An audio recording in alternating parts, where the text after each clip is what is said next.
بسم اللہ الرحمن الرحیم الحمد للہ رب العالمین والصلاة والسلام علی رسول الامین اما بعد۔ تو اب یہ سوال جواب کا پروگرام شروع ہوتا ہے۔ اپنی استطاعت کے مطابق انشاءاللہ جوابات دینے کی کوشش کروں گا۔ اللہ تبارک و تعالی حق بیان کرنے کی، حق سننے کی اور حق پر عمل کرنے کی توفیق عطا فرمائے۔ آمین۔ سوال ہے کہ نسائی شریف میں روایت ہے کہ یا رسول اللہ سلام علیکہ، تو آج اگر سلام اسی طرح بھیجا جائے تو اس پر اعتراض کیوں ہوتا ہے؟ ہمارا یہ سوال ہے کہ نسائی شریف میں وہ روایت کون سی ہے جس میں یہ لکھا ہے کہ نبی کریم صلی اللہ علیہ وسلم کی وفات کے بعد یہ نماز میں تشہد کے علاوہ صحابہ کرام یعنی قبر کے علاوہ، قبر اور تشہد کے علاوہ صحابہ کرام اپنی مسجدوں میں، اپنی مجلسوں میں یا رسول اللہ سلام علیکہ پڑھتے تھے؟ اگر ایسی کوئی صحیح روایت سنن نسائی میں موجود ہے تو ہمیں بتائی جائے، ہم بھی عمل شروع کریں، کیونکہ ہم تو اہل حدیث ہیں، اہل سنت ہیں۔ اہل سنت اہل حدیث ایک ہی چیز کے دو نام ہیں، کیونکہ سنت حدیث ایک ہی چیز ہوتی ہے۔ اور ترمذی میں بھی حضرت علی سے قول منقول ہے کہ درخت و پتھر آپ پر سلام بھیجتے ہیں اور السلام علیکہ یا رسول اللہ کے الفاظ کے ساتھ۔ یہ مجھے نہیں یاد ہو کہ کون سی روایت ہے۔ وہ جب نبی وہاں سے گزرتے تھے وہ نبی کریم صلی اللہ علیہ وسلم کی وہ حدیث ہے، مجھے بھی یاد ہے کہ آپ فرماتے ہیں مکہ میں وہ پتھر میں پہچانتا ہوں جہاں سے میں گزرتا تھا تو مجھے سلام کہتا تھا۔ تو نبی کریم صلی اللہ علیہ وسلم جہاں سے گزرتے تھے تو وہ سلام کہتے جو ٹھیک ہے۔ اب نبی کریم صلی اللہ علیہ وسلم یہاں موجود نہیں، دنیا میں موجود نہیں ہے، دنیا سے چلے گئے۔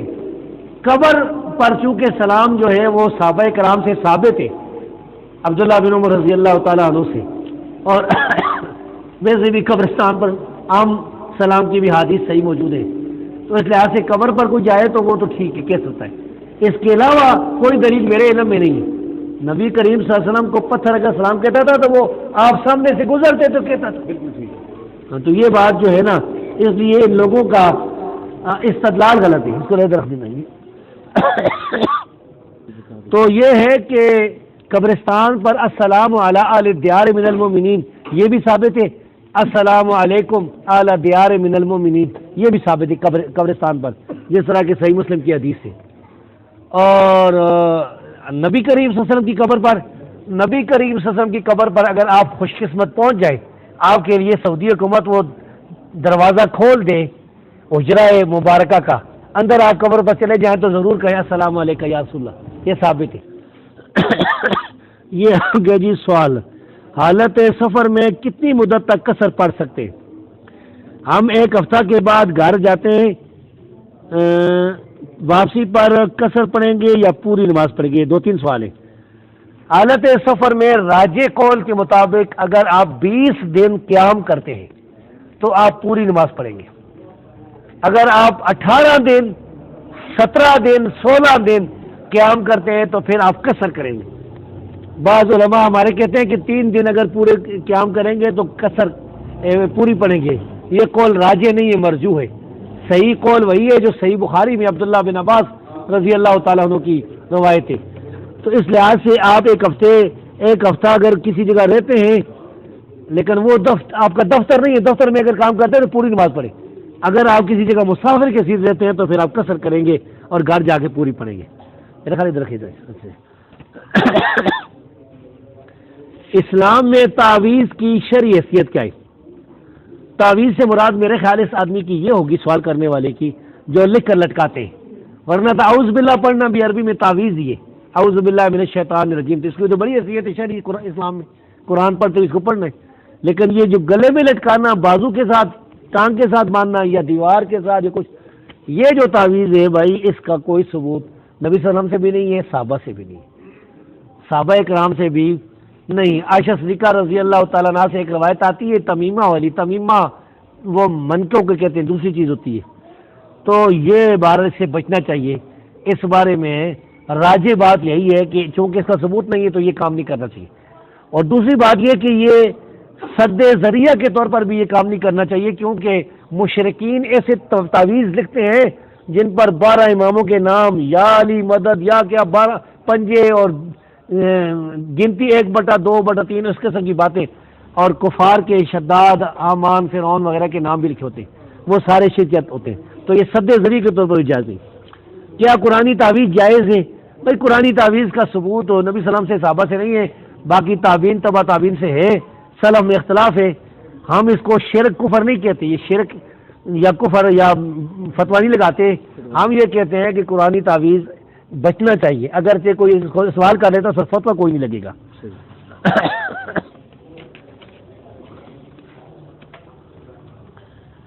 یہ حافظ بدعت کے بارے میں کہا جاتا ہے کہ اس کی کوئی تقسیم نہیں ہے کسی طریقے سے بھی، لیکن حضرت عمر رضی اللہ نے تراویح کے بارے میں جو نعم البدع کے الفاظ مال کیے ہیں وہ کس قسم میں جائیں گے؟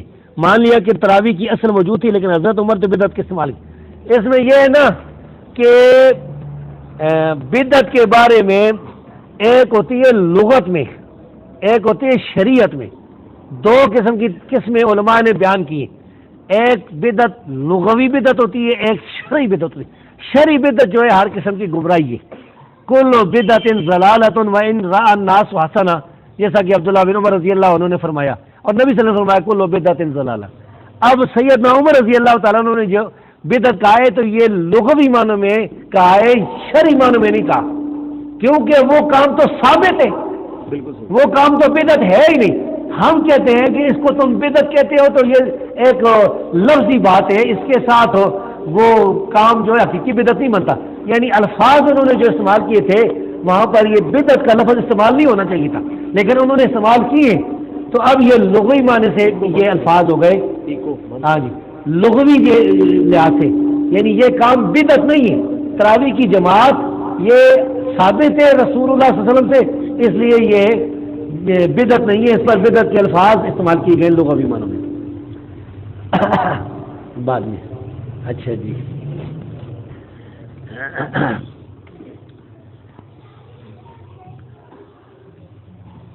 چلو بعد میں شاید مجھے یاد ہی نہ رہے. اچھا، یہ سوال آیا کہ قرآن چومنا کیسا ہے؟ قرآن چومنے کے بارے میں ایک روایت سنن دارمی میں آئی ہے جس میں یہ الفاظ ہیں کہ اکرمہ جو ہے وہ قرآن کریم کو لیتے تھے اور اپنے چہرے پر رکھتے تھے اور فرماتے تھے ہاذا کلام ربی، ہاذا کلام ربی.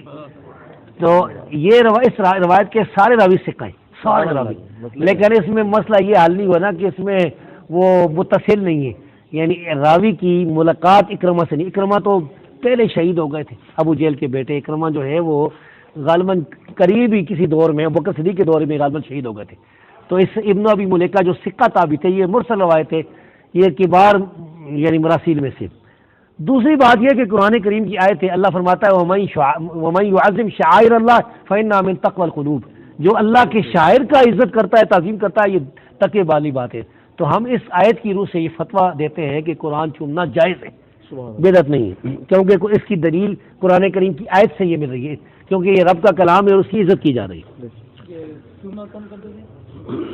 اکرمہ سنن دارمی میں آنکھوں پر لگاتے ہیں. اچھا، اس بخاری اور دیگر کتب کے اندر جو حضرت عائشہ کی حدیث ہے جس میں ہے کہ ان کے پاس 2 لڑکیاں کچھ اشعار پڑھ رہی تھی اور دف بجا رہی تھی، تو حضرت ابوبکر ان کے حجرے میں داخل ہوئے اور رسول صلی اللہ علیہ وسلم بھی وہیں لیٹے تھے. ابوبکر کو اس کا علم نہ تھا، انہوں نے حضرت عائشہ کو منع کیا تو رسول نے فرمایا کہ لکل قوم عید وہذا یوم عیدنا. کیا اسے گانے بجانے کا استدلال کیا جا سکتا ہے؟ اگر نہیں تو جو سکالر میڈیا پر آ کے استدلال کرتے ہیں ان کا جواب کیوں دی؟ ان کا تو جواب دیا جا چکا ہے. شاہد القصری صاحب نے ایک پوری ان کی کتاب چھپی ہوئی ہے، ان کا وہ سکالر میں سمجھ گیا آپ جس طرف اشارہ ہے غامدی کی طرف. تو مسئلہ یہ ہے کہ یہ جتنی یہ حدیث میں الفاظ ثابت ہیں یہ ٹھیک ہے. دف بجانا عید کے دن یہ ثابت ہے تو دف بجانا جائز ہے. اس کے علاوہ اشعار اگر شرکیہ نہیں ہے تو پڑھنا جائز ہے. تو اس کے علاوہ گانے بجانے کی حرمت کے بارے میں صحیح حدیث موجود ہے. نبی کریم صلی اللہ علیہ وسلم کی ایک حدیث صحیح بخاری میں یستحلون المعازف، آپ نے فرمایا یعنی قیامت کی نشانیوں میں سے کچھ ایسے لوگ ہوں گے جو گانے بجانے کے آلات کو حلال سمجھیں گے. یہ صحیح بخاری میں حدیث موجود ہے اور صحیح حدیث اس پر ابن حزم کی جگہ مردود ہے. اس طرح یہ بھی حدیث صحیح ہے جو سیدنا عبداللہ بن عباس رضی اللہ تعالیٰ عنہ سے مسند احمد سنن ابی داؤد وغیرہ میں کہ نبی کریم صلی اللہ علیہ وسلم فرمایا الکوبہ تو حرام، کوبہ طبل ڈولکی یہ حرام ہے۔ اس کے علاوہ اور بھی ہے، ہمارے پاس ایک کتاب بھی ہے احادیث المعازف فی المیزان، شیخ عبداللہ بن یوسف الجدی العراقی، انہوں نے لکھی، بڑی زبردست کتاب ہے، اس میں صحیح روایتیں انہوں نے لکھی، قرآن کریم کی آیت سے بھی استدلال کیا ہے ومن الناس من یشتری لہو الحدیث، اس سے بھی استدلال کیا اس کے حرام ہونے پر۔ اچھا جی، اگر عید میلاد النبی کی اصل قرآن و حدیث سے نہیں ہے تو پھر سیرت النبی کانفرنس اور شدائے کشمیر کانفرنس کی اصل کیا ہے؟ لیکن میلاد میں بھی اللہ اس کے رسول کا نام لیا جاتا ہے اور نہ وہ صرف، اور قرآن پر بھی اعراب نبی کے فرمانے کے بعد لگائے گئے۔ یہ ایک سوال ہے، بہت سی باتیں۔ عید میلاد النبی سے مراد کیا ہے آپ کی؟ اگر آپ کی مراد یہ ہے کہ لوگوں کو اکٹھا کر کے 12 ربیع الاول کو یا آگے پیچھے ایک تقریر کی جائے، نبی صلی اللہ علیہ وسلم کی فضائل بیان کیے جائیں، صحیح حدیثیں بیان کی جائیں، لوگ سنیں، یہ تو صحیح ہے، اس کو کون ناجائز قرار دیتا ہے؟ یہ کوئی بھی اس کو ناجائز نہیں قرار دیتا۔ 12 ربیع الاول ہو، 14 ربیع الاول ہو، جب بھی ہو، رسول اللہ صلی اللہ علیہ وسلم کی تو خوبیاں بیان کریں، ورفعنا لک ذکرک۔ اب ہمارا یہ اختلاف ہے، عید میلاد النبی سے اگر مراد آپ یہ لیتے ہیں کہ بہت سے لڑکے اور جھنڈے لیے ہوئے اور عجیب عجیب کپڑے پہنے ہوئے اور ہاتھ میں لکڑی کی تلواریں بھی، ایک دفعہ میں جا رہا تھا تو 2 تلواریں لے کے آ رہے تھے، میں نے کہا کہ اللہ خیر کرے، یہ تلواریں اصلی ہے لکڑی کی، قریب جا کر دیکھا تو لکڑی کے رنگ لگے اوپر۔ تو یہ چیزیں جو ہیں، اس طرح کے جلوس نکالنے، یہ صحیح نہیں، یہ بدعت ہے، یہ شیعوں سے لیے گئے ہیں، فاطمیوں سے لیے گئے ہیں۔ ہم یہ کہتے ہیں کہ اگر کوئی آدمی اس طرح کی جلوس نکلتا ہے شہدائے کشمیر کے لیے یا کوئی اور، تو جائز نہیں ہے۔ میرے علم میں میرے سے نہیں ہے کہ کسی اہل حدیث نے، چاہے کوئی بھی ہو، اس نے اس طرح کے جلوس نکالے ہوں کہ وہ لوگ جو ہیں وہ ہاتھ میں تلواریں بھی لی ہوئی ہیں، جھنڈیاں بھی لی ہوئی ہیں اور بالکل وہ گانے بھی لگے ہوئے ہوتے ہیں اور سب کچھ نہیں۔ بھائی کانفرنس سے مراد اگر آپ کا جلسہ ہے جس میں سیرت کی باتیں بیان ہوتی ہیں، تقریر ہوتی ہے، لوگ کہ بات سنتے ہیں مسجد میں یا کسی جگہ، تو یہ جائز ہے، اس کو کوئی منع نہیں کرتا۔ تو ہم کہتے ہیں کہ نبی کریم صلی اللہ علیہ وسلم کے بارے میں آپ بھی اس طرح بیان کریں، نبی کی صحیح حدیثیں بھی لوگوں کو بتائیں، وہ ذرا حدیثیں لوگوں کو بتائیں جن پر لوگ عمل نہیں کرتے، صحیح حدیثیں۔ ہمارا ایک دوست جا رہا، مجھے لطیفہ یاد آ گیا، وہ دیوبندیوں سے اہل حدیث ہو گیا، تبلیغی جماعت والوں سے، ہمارے علاقے میں بھی موجود ہے، وہ ان کا متکلم تھا، اس کو لے گئے وہ فیروزے پر، تو انہیں کیا پتا تھا، تو دین تو خیر انہوں نے دیکھ لیا تھا لیکن انہیں نہیں پتا تھا کہ کیا ہوتا ہے۔ اس کو جب مغرب کے بعد اس کو کھڑا کیا نا متکلم بنا کر، تو شروع ہو گیا، انہوں نے سارے شرکیہ واقعات جتنے بھی تھے نا تبلیغی نصاب میں اور فضائل صدقات میں چن چن کر بیان کیے۔ انہوں نے کہا ہمارا بزرگ 12 دن جو ہے وہ ایک وضو سے ساری نمازیں پڑھتا تھا، لوگ سارے دیکھ رہے ہیں غصے میں، اور بھی بڑے بڑے وہ اتنے شرمندہ ہوئے تبلیغی جماعت والے، جب لوگ سارے مخالف ہو گئے کہ یہ کیا ہے، یہ تبلیغ ہے، یہ نہیں مانتے آپ۔ اس کے بعد انہوں نے کہا، وہ شفیق نام اس کو، لوگوں نے ان تبلیغی بات نے کہا کہ بس جی آپ آ جائے، ضرورت نہیں۔ تو بھائی لوگوں کو صحیح طرح بتائیں اور نہ ہو صرف لگائیں۔ آراب کی مثال میں بیان کرتا ہوں یہ کہ اگر یہ آراب جو ہے نا یہ نہ بھی ہو، قرآن اسی طرح پڑھنے کا جس طرح لکھا ہوا ہے۔ مثال کے طور پر ہم کسی کا نام لیتے ہیں نا، ہم کہتے ہیں کہ مثال کے طور پر یہ امریکہ کا کیسا دیش ہوگا، اس کا کیا نام ہے، اوباما۔ ہم مثلا کہتے ہیں اوباما کافر ہے، الف کے اوپر زبر لگاتے ہیں، ہاں اوباما کافر، کاف کے اوپر زبر، فے کے نیچے زبر، یہ اگر نہ بھی لگائیں تو اس کو پڑھیں گے یہی، اب اوباما کافر ہے، جس کوئی اور طریقہ ایجاد کر لیں۔ اس لیے میں نے ایک آدمی کو کہا تھا، میرے پاس آیا، میں نے کہا تو پڑھے گا اسی طرح الحمدللہ رب العالمین، تو یہ نہیں پڑھ سکتا الحمدللہ یا اس طرح کے الفاظ، یہ نہیں پڑھے گا، کافر ہو گیا۔ سنن نبی داؤد نے کعبہ کی طرف تھوکنے کو والے کو امامت سے اتار دیا، کعبے کی طرف پاؤں کرنا کیسا ہے؟ بھائی پاؤں نہیں کرنے چاہیے، اگرچہ واضح دلیل موجود نہیں ہے، لیکن چونکہ ہمارے معاشرے میں اس کو توہین سمجھا جاتا ہے تو عرف کا خیال رکھنا چاہیے۔ نبی کریم صلی اللہ علیہ وسلم بھی عرف کا خیال رکھتے تھے، اسی لیے تو آپ نے منافقین کو قتل نہیں کیا کہ لوگ یہ نہ کہیں کہ اپنے ساتھی کو قتل کرتا ہے۔ تو یہ کعبے کی طرف تھوکنے والی جو حدیث ہے کہ امامت سے ہٹا دیا تھا، یہ روایت صحیح ہے، ہاں تو قبلہ کی طرف پاؤں نہیں کرنے چاہیے۔ قضا نماز ہو سکتی ہے یا نہیں؟ قضا نماز کس طرح پڑھا جائے؟ قضا نماز بھائی ہو سکتی ہے. کل آپ اگر سویرے گئے، آج سویرے گئے تو جب اٹھیں گے نماز قضا پڑھیں گے. قضا سے مراد اگر آپ کی یہ ہے کہ 20 سال پہلے کی نمازیں آپ کی رہ گئی ہیں تو اس کا کوئی ثبوت نہیں پڑھنے کا، وہ توبہ کریں اور نفل پڑھیں. جی کوئی مسئلہ تھا؟ اچھا کچھ ایسے مسائل ہیں جن کا بالکل جواب نہیں دوں گا. ہر مسئلے کا جواب دینا ضروری نہیں ہوتا. شیطانی اور شرارت کے لیے یہ بھی ایک آیا ہے سوال، تو اس کا بالکل جواب نہیں دوں گا. اچھا جی، کسی سوال کا ایسے کبھی بالکل سوال نہ لکھے کہ فلاں کے پیچھے نماز ہوتی ہے کہ نہیں، کسی سوال کا جواب نہیں دوں گا.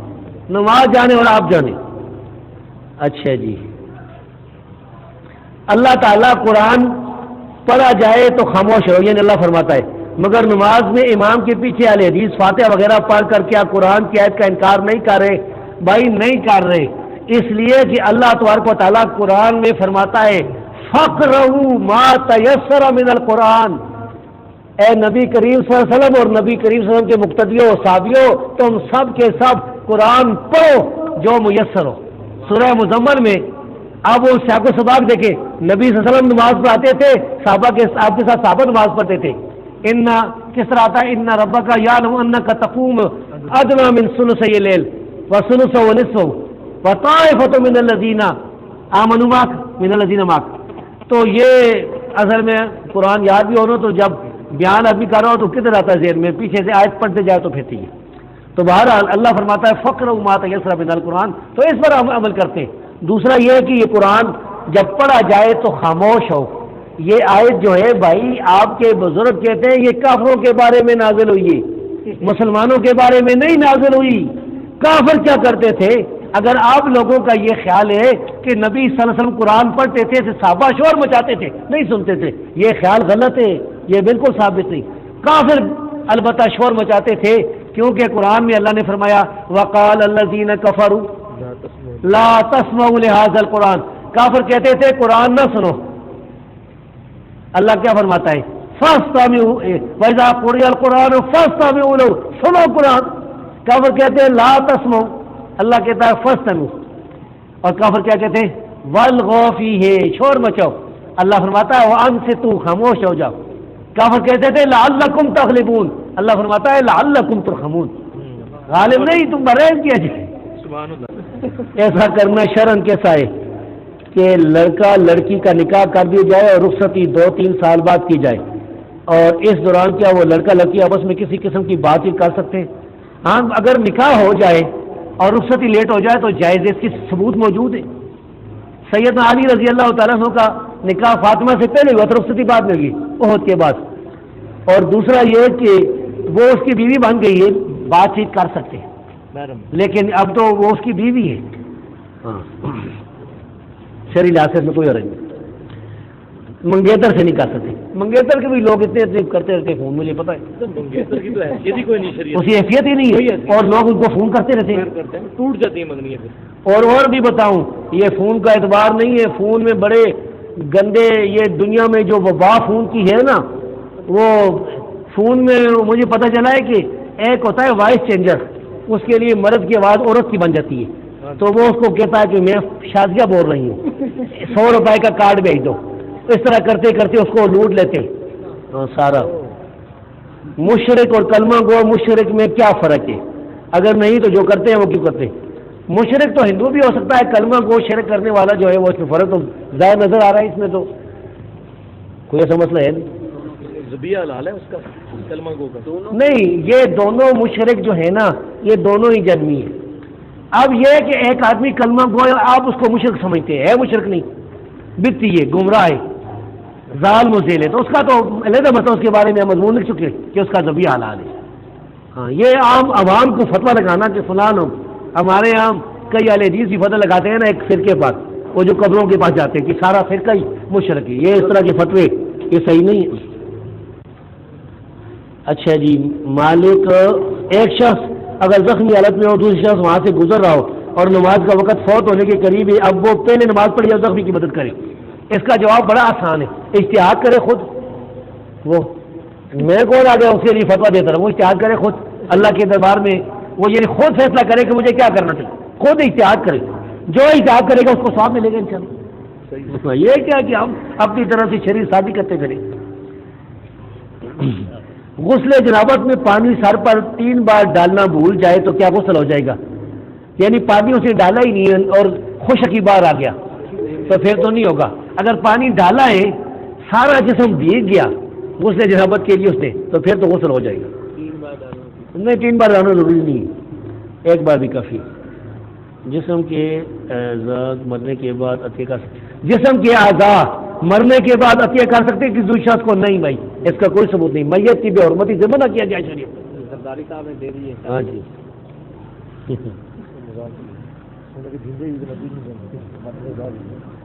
یہ سوال ہے کیا حضرت عمر رضی اللہ عنہ، یہ ایک دلچسپ سوال ہے جی، کیا حضرت عمر رضی اللہ عنہ کی مونچھ، ایک تو سینسر ہو گیا، ایک کا جواب ہے. مونچھیں موڑی ہوئی تھیں یعنی اس طرح مونچھیں بڑی بڑی. ایک شخص نے واقعہ بیان کیا، کیا یہ واقعہ صحیح سے ثابت ہے؟ بالکل جی، یہ بات ثابت ہے کہ سیدنا عمر رضی اللہ تعالیٰ عنہ کی مونچھیں بڑی تھی اور ان کو تاؤ بھی دیتے تھے. کان یفتل شاربہ، وہ اس کو تاؤ بھی دیتے تھے.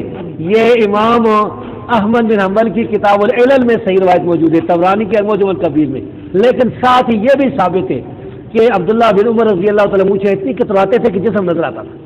نبی کریم صلی اللہ علیہ وسلم نے مونچھوں کو کٹوانے کا حکم دیا ہے. اب بہتر یہ ہے کہ مونچھیں کٹائی جائیں بالکل نہ ہو.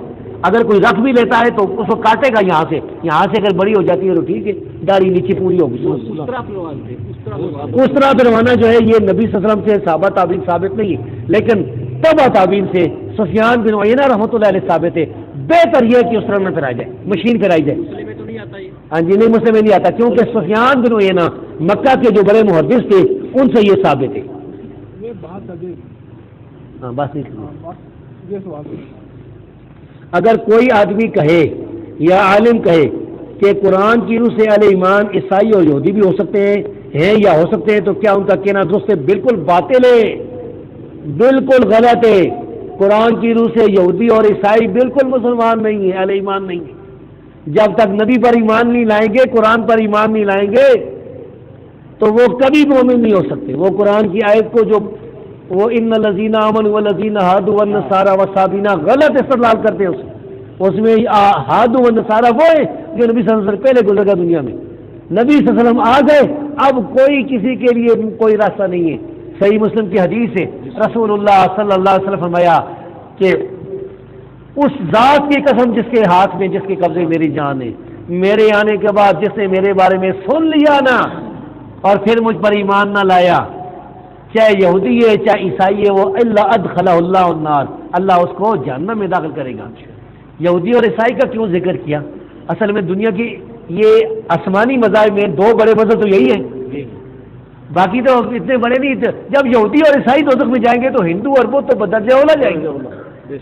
یہ بات ہے. اگر کوئی عالم کہے کہ عیسائی میری مسجد میں آ کر اپنی عبادت کریں، مجھے کوئی اعتراض نہیں، اس کے بارے میں آپ کیا کہتے ہیں؟ باتیں غلط بات ہے، یہ ہماری مسجدوں میں نہ ہے. عیسائی جو ہے بالکل اس آدمی کو کہیں کسی دلیل بیان کرے سی. ساتھ وہ پھر لوگوں کو بھی اجازت ہے کہ ساتھ بت بھی لیتے جائیں. یہ عیسائی کو کہ مریم کا اور عیسی علیہ السلام کے بت بھی لیتے جائیں، معاذ اللہ. صدقہ کس انداز میں دینا چاہیے؟ بعض لوگ صدقے کے طور پر بکرا وغیرہ دیتے ہیں، کیا یہ صحیح ہے؟ بکرا صحیح ہے، لیکن بہتر یہی ہے کہ صدقہ کوئی مستحق ہے اس کی امداد کر لیجیے. ایک غریب آدمی اس کے گھر میں آٹا نہیں ہے، اس کو بھائی آٹا دے دیں. یہ بکرے والی رسم ہے ہمارے یہاں چلی ہوئی، لیکن اس سے بہتر یہ کہ رقم وغیرہ دے دی جائے.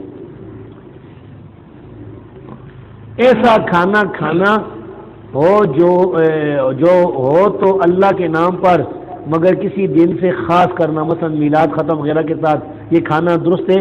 اس سے بچنا جو ہے وہ درست ہے. 12 ربیع الاول کو چکوال میں جو واقعہ اس کی حقیقت پر روشنی ڈالیں. مجھے تو یہ سارا واقعہ جھوٹا نظر آتا ہے. اگر کوئی آدمی تحقیق کرنا چاہے تو وہاں اس گاؤں میں جو اہل حدیث صحیح العقیدہ ہے لوگ نا، ان سے جا کے پوچھ لیں. دوسرے لوگوں کا تو بریلویوں کو تو کوئی اعتبار نہیں اہل بدعت کا. یہ تو جس زمانے میں ہم جا رہے ہیں سب کچھ ہو سکتا ہے. اتنا بڑا 6 فٹ کا پاؤں وہ نبی کریم صلی اللہ علیہ وسلم کا.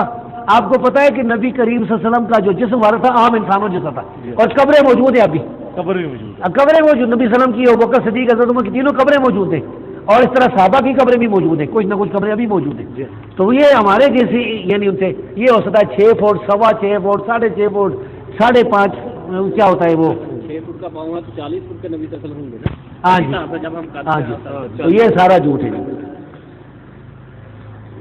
کیا رفع دین کے بغیر نماز ہو جاتی ہے؟ مجھے تو نہیں پتہ بھائی. رفع دین جو ہے نبی کریم صلی اللہ علیہ وسلم کی سنت ہے، اللہ کے رسول سے رفع دین کا کرنا ثابت ہے، نہ کرنا کوئی ثابت نہیں، کوئی حدیث صحیح نہیں اللہ کے رسول سے کہ آپ نے رفع دین کے بغیر نماز پڑھی. باقی ہو جاتی ہے کہ نہیں یہ آپ جانے اور آپ بتاؤں. صحیح. آگے لکھا ہے جی کیا امام ابو حنیفہ سے رفع دین ثابت ہے؟ بھائی ان سے ثابت نہیں ہے، نبی کریم صلی اللہ علیہ وسلم سے ثابت ہے، صحابہ سے ثابت ہے، ابوبکر صدیق سے ثابت ہے، اسی طرح علی رضی اللہ تعالیٰ عنہ سے ثابت ہے. تو نیچے آنے کی تو خاص ضرورت نہیں. امام حنیفہ نے بغیر رفع دین کی حدیثیں کہاں سے اکٹھی کی؟ انہوں نے کوئی حدیثیں اکٹھی نہیں کی. اگر وہ کوئی حدیثیں اکٹھی کرتے تو کتاب چھوڑ کے جاتے. کدھر ہے وہ کتاب؟ وہ ہمیں بتائیں جو انہوں نے حدیثیں اکٹھی کی ہیں. یہ تو میں بتاتا ہوں انہوں نے جو بتایا وہ سارا بلیک آؤٹ ہے. اب موطا امام محمد کے نام سے جو کتاب ہے اس کا لکھنے والا محمد بن حسن بن فرقد الشیبانی محدثین کے نزدیک ضعیف راوی تھا. امام احمد بن حنبل رحمہ اللہ وہ اس پر جرح کرتے ہیں. امام ابن معین فرماتے ہیں لیسا بشیء، یہ کچھ بھی نہیں، بلکہ یہ بھی صحیح ثابت فرماتے ہیں کذاب ہے. قاضی ابو یوسف کہتے تھے یہ مجھ پر جھوٹ بولتا ہے. اور بھی جرح موجود ہے ابن فرقد پر. تو وہ تو گئی امام حنیفہ رحمۃ اللہ علیہ تو بری ہوئی.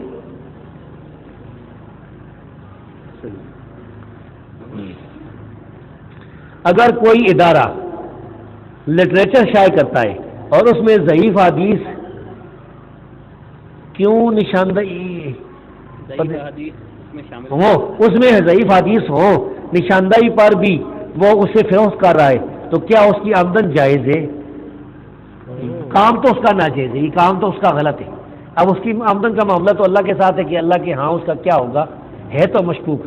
کیونکہ ایسی کتابیں جن میں ضعیف روایات ہوں علماء کرام نے ان کی فروخت سے منع کیا ہے، بلکہ کئی جگہ تو جلانے کی بھی حکم دیے گئے تھے.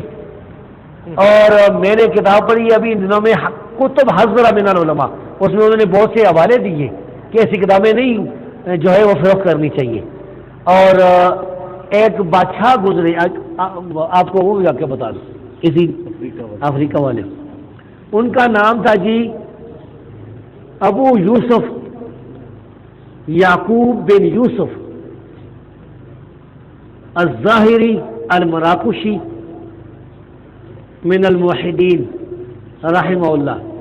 یہ فوت ہوئی ہے 595 ہجری میں، یعنی آج سے کتنے 6 صدی تھی نا، یہ 15ویں صدی ہے. 900 سال ہو چکے. 900 سال پہلے یہ بادشاہ یہ خلیفہ گزرے. یہ مراکش افریقہ اور یورپ کے کچھ حصے پر اس کی خلافت ہے. اس کے حالات تاریخ ابن خالقان، حافظ ذہبی کی سیر اعلام النبلاء، حافظ ذہبی کی تاریخ الاسلام، اس طرح اس کے دور کے جو مورخین تھے مثلا المغرب، ان سب کتابوں میں یہ موجود ہے. اس نے خلیفہ ہوتے ہی سب سے پہلے یہ کام کیا کہ جہاد کا جھنڈا بلند کیا، حملے شروع کیے کفار کے خلاف، کفار پر. فرانس تک پہنچ گیا تھا یہ. دوسرے اس نے کیا کیا، یہ 5 نمازیں خود پڑھاتا تھا بادشاہ، اور یہ اس بادشاہ کی تحقیق تھی کہ نماز نہ پڑھنے والا کافر ہے، تو پھر جو نماز نہیں پڑھتا تھا اس کی چھٹی کراتا تھا تلوار. اور اس نے اپنے رشتہ داروں پر بھی شرعی حدود کا نفاذ کیا، اور کسی راستے سے جاتا تھا کوئی عورت کھڑی ہو جاتی تھی کہتی تھی میں مظلوم ہوں، یا بچہ کھڑا رک جاتا تھا اس کا حق ادا کرتا تھا. اس کی یہ تو باتیں تھی.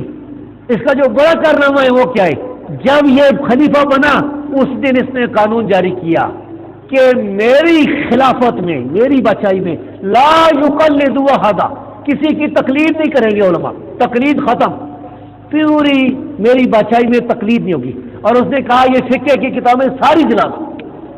یہ فقہ مالکی تھا ادھر، ساری کتابیں جلانے سے پہلے وہ کہتا تھا اس میں سے حدیثیں نکالو، قرآن کی آیتیں جو ہے نا وہ کاٹ کے نا کاغذ سے وہ نکالو، باقی سارے. وہ مورخ کہتا ہے میں دیکھتا تھا کہ وہ باہر جو ہے نا لدے ہوئے آتے تھے وزن جانوروں پر، اور وہ کتابیں جلائی جاتی تھی. سارا اس نے مدونہ جتنی کتابیں تھی سب جلا کے رکھتی. اس نے فقہ مالکی کو ختم کیا اس نے اپنے دور میں. اس نے کہا کہ 4 چیزوں کے مطابق فتوے دو گے، قرآن، حدیث، اجماع اور اجتہاد، بس یہ 4 فتوے۔ بے شک۔ اور اس نے ایک اور کام بھی کیا، تخت ہے نا، تخت سے نیچے بیٹھا تھا، اوپر اس نے 3 چیزیں رکھی تھی، کہتا تھا یہ قرآن ہے، یہ حدیث ہے اور یہ تلوار ہے، بس اور تیسری چوتھی چیز کوئی نہیں ہے، قرآن حدیث مانو یا تلوار۔ یہ کہتے ہیں اہل حدیث انگریزوں کے دورے پہ تو ہم کہتے ہیں یہ کون تھا، اور یہ تو ہمارا بزرگ تھا، یا اللہ ہمیں اس کے ساتھ اٹھانا۔ آمین آمین۔ سلطان ابو یوسف کیا نام تھا، ابو یوسف یعقوب بن یوسف التوحیدی رحمہ اللہ، وہ موحدین تھے نا، اصل میں اس کے جو پردادے تھے ان کے اندر کچھ بدعات تھی، وہ ابن تمرت، انہوں نے افریقہ پر قبضہ کر لیا تھا، تو اس نے مادی ہونے کا دعویٰ کیا، اس مادیت ساری ختم کی، ابن تمرت کا نام نشان ختم کیا۔ اور یہ ہاں ایک اور بات میں بھول گیا، حافظ صاحب نے لکھا ہے کہ اس خلیفہ ہوتے ہی اس نے اہل حدیث کو لے آیا، آؤ اہل حدیث سارے آ جاؤ، ان کو اپنی خلافت میں رکھتا تھا، ان سے دعائیں کراتا تھا، دعا کرو اللہ سے میرے لیے اللہ مجھے فتح دے، اور مرنے سے پہلے وصیت کی کہ مجھے ایک راستے کے قریب جو دفن کرنا تاکہ لوگ میرے لیے استغفار کر دیں۔ کیسا مجاہد انسان ہے۔ تو بھائی یہ کتابیں جو اس کی آمدن مشکوک ہے اور جو کر رہے ہیں بھائی صحیح نہیں ہے، یہ کتابیں خراب جو کتابیں ہیں یہ صرف ایک شرط پر بیچنی جائز ہے کہ اگر کسی مسلمان عالم کو دیں کہ بھائی یہ کتاب پڑھ کے ان پر رد کر، تو پھر تو ٹھیک ہے، ورنہ عوام کو یہ جائز نہیں ہے۔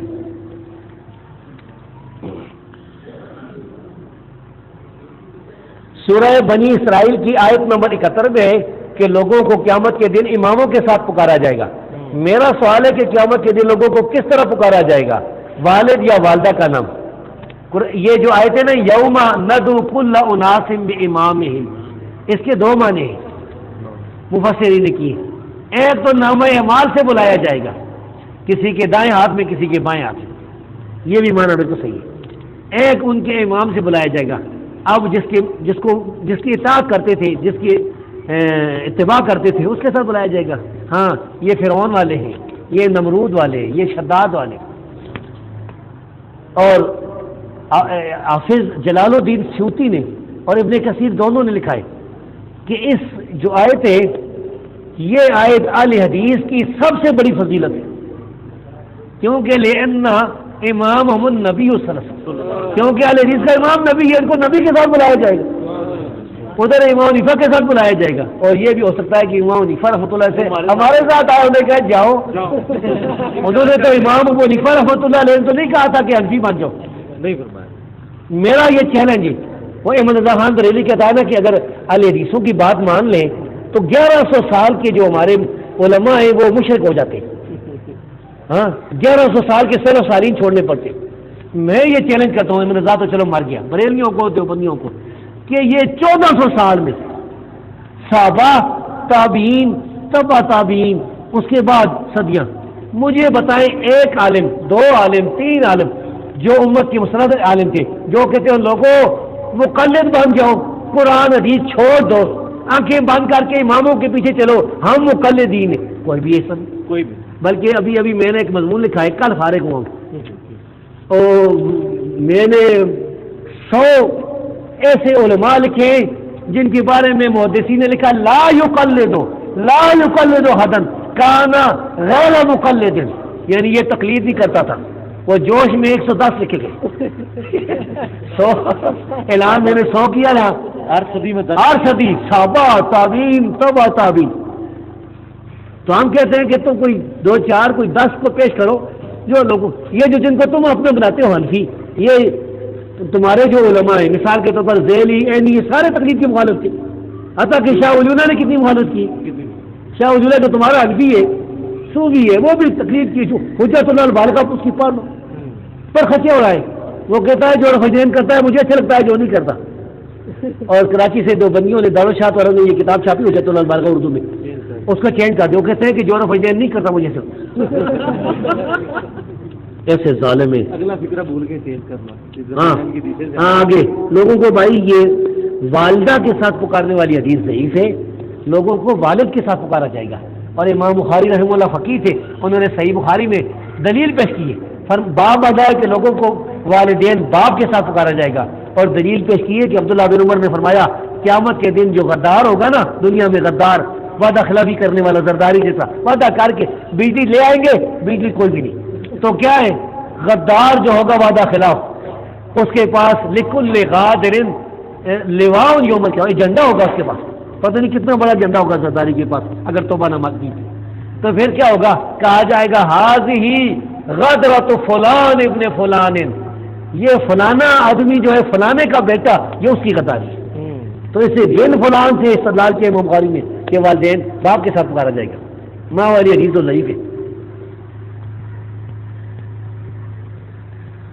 حضور صلی اللہ علیہ وسلم پر پہلی وحی آنے کے بعد جو حیرت ناک صورت واقع ہوئی کیا کسی اور نبی پر بھی ایسی کیفیت ظاہر ہوئی بھائی ہمیں اس کی تحقیق کی کوئی ضرورت نہیں ہے موسیٰ علیہ السلام کے بارے میں آتا ہے کہ اللہ تعالیٰ نے جب ان کو وہ لاٹھی کو حجاب بنایا تو ڈر کے ساتھ بھاگنے شروع ہو گئے پیٹ پھیر کے بھاگے فرمایا اقبل ولا تخف فرمایا آ جا ڈر نہیں انک من الآمنین تو اس بارے میں خاموشی اختیار کریں نبی کریم صلی اللہ علیہ وسلم کے بارے میں یاد رکھو یہ کہ ایک ایسا لفظ زبان سے نہ ادا کرنا کہ جس میں آپ کی گستاخی ہو جائے اہل حدیث کا تو یہ عقیدہ ہے کہ رسول اللہ صلی اللہ علیہ وسلم کی چادر کو برا کہنے والا کافر ہے سبحان اللہ رسول اللہ کی چادر کی گستاخی کرنے والا کافر ہے خبیث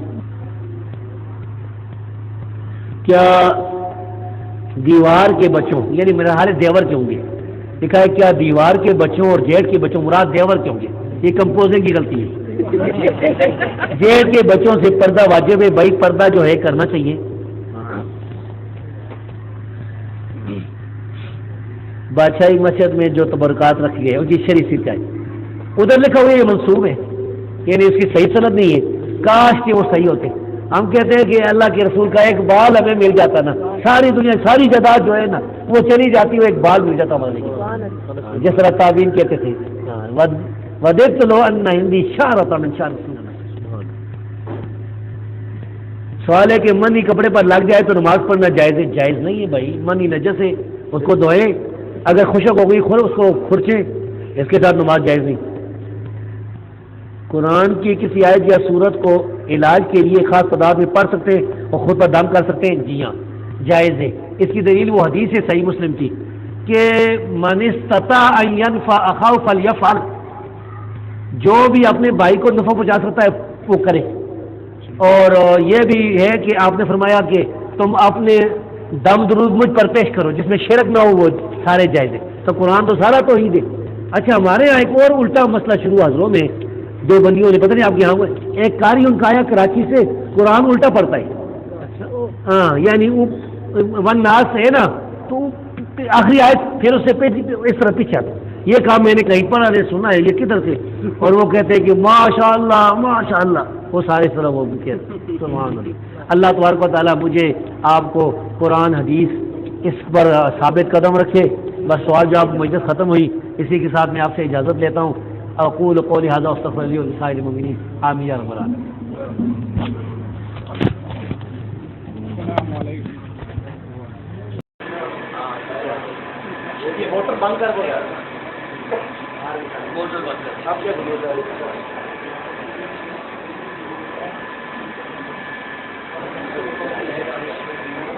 کیا ضعیف احادیث کو صحیح احادیث کی تائید میں پیش کیا جاتا ہے اس میں یہ ہے کہ یعنی پیش کرنے کی کیا ضرورت ہے ضعیف احادیث پھر یہ کہ ضعیف سے مراد کیا ہے ضعیف سے مراد اگر کسی کی کوئی مرسل روایت ہے تو بعض علماء کہتے ہیں کہ صحیح حدیث کا اس کے ساتھ دو معنوں میں ایک کا تعین کیا جا سکتا ہے میرے نزدیک ضعیف حدیث کو صحیح حدیث کی تائید میں یا تردید میں پیش نہیں کیا جا سکتا کیونکہ ضعیف روایت اور وہ روایت جس کی سند ہی نہ ہو ایک برابر ہے حافظ ابن حبان کہتے ہیں کہ کأن ضعیفہ وما لم یروى سیان فی الحکم عندنا یہ کتاب المجموعین میں انہوں نے کہا آگے لکھا ہے نیز اصول شاشی میں سیدنا علی رضی اللہ تعالیٰ عنہ سے ہے روی عن علی انه قال كانت الرواة على ثلاثة اقسام اس کے تحت انہوں نے 3 اقسام بنائی کہا ایک مومن مخلص دوسرے اعرابی جنہوں نے اللہ کے نبی صلی اللہ علیہ وسلم سے حدیث سنی اور اپنے قبیلے میں جا کر جب حدیث بیان کی تو روایت بالمعنی کی جس سے معنی بدل گیا. اور تیسرے منافق تھے جن کا نفاق معلوم نہ تھا، تو انہوں نے اللہ کے نبی صلی اللہ علیہ وسلم سے حدیث سنی اور کئی الفاظ خود سے ملائے اور صحیح حدیث میں ملا دی. سوال یہ ہے کہ ایسے ہی مفہوم کی روایت سیدنا علی رضی اللہ عنہ سے کئی ثابت ہے وضاحت فرمائی. اس کا جواب ہے کہ کہیں بھی ثابت نہیں. ایسی کوئی روایت کسی جگہ ہی موجود نہیں جس میں سیدنا علی رضی اللہ تعالیٰ عنہ نے راویوں کی 3 قسمیں بیان کی. تو یہ اصول شاشی والے تو فوت ہو گئے ہیں، اب حنفی حضرات رہ گئے ہیں. ان سے آپ کچھ یہ مطالبہ کریں کہ بھائی یہ تمہارے مولوی صاحب نے یہ جو حدیث بیان کی ہے یہ کدھر لکھی ہوئی؟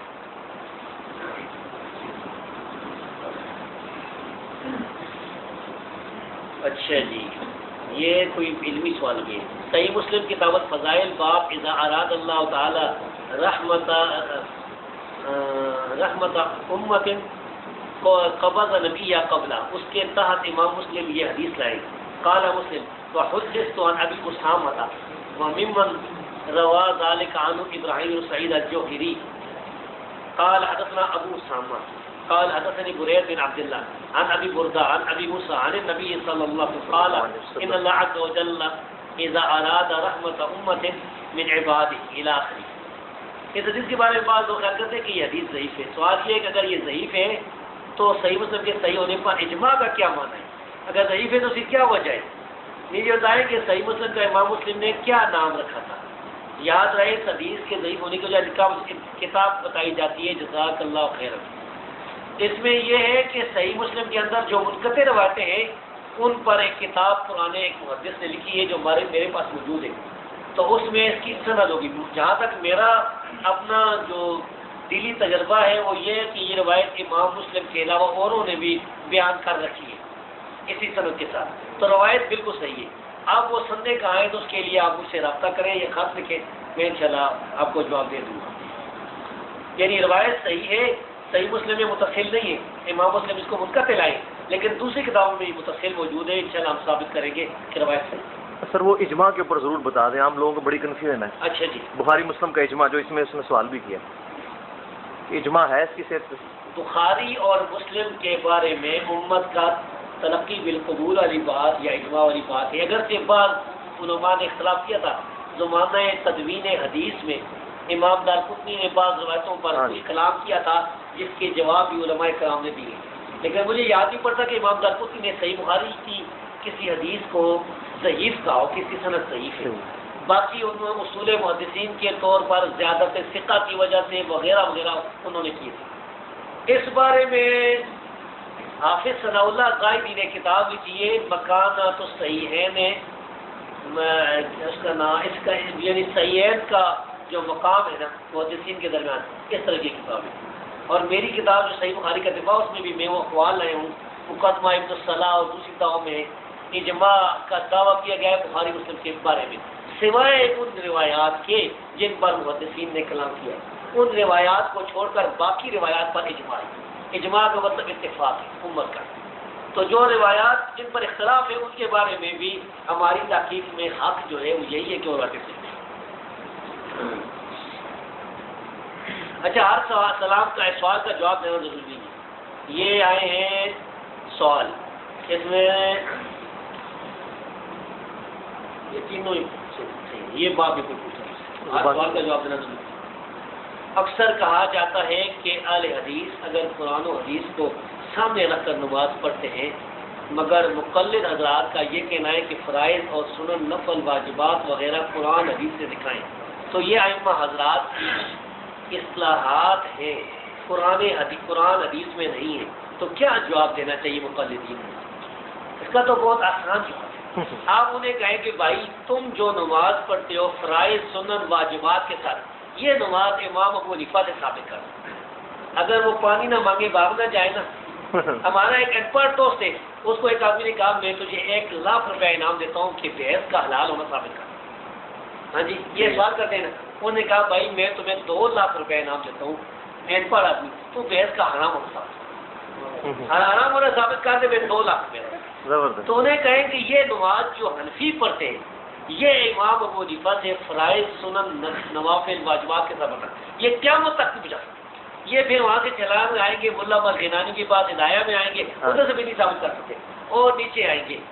تو بھائی یہ جب خود تم ثابت نہیں کر سکتے دوسروں کو، ہم تو وہ نماز پڑھتے ہیں جو رسول اللہ صلی اللہ صلی اللہ علیہ علیہ وسلم وسلم۔ اب ہماری نماز کا کوئی مسئلہ جو ہے نا وہ آپ پوچھتے ہیں، ہم کہتے ہیں انتوں سے ہماری نماز میں کچھ چیزیں جو اتفاقی ہیں جو تم بھی پڑھ کرتے ہو ہم بھی کرتے ہیں، اس میں تو دلیل کی کوئی ضرورت نہیں۔ صحیح ہے۔ مثلا 4 فرض تم بھی پڑھتے ہو، 4 ہم بھی پڑھتے ہیں، اللہ اکبر تم بھی کہتے ہو ہم بھی کہتے ہیں، رفع دین پہلا تم بھی کرتے ہو ہم بھی کرتے ہیں۔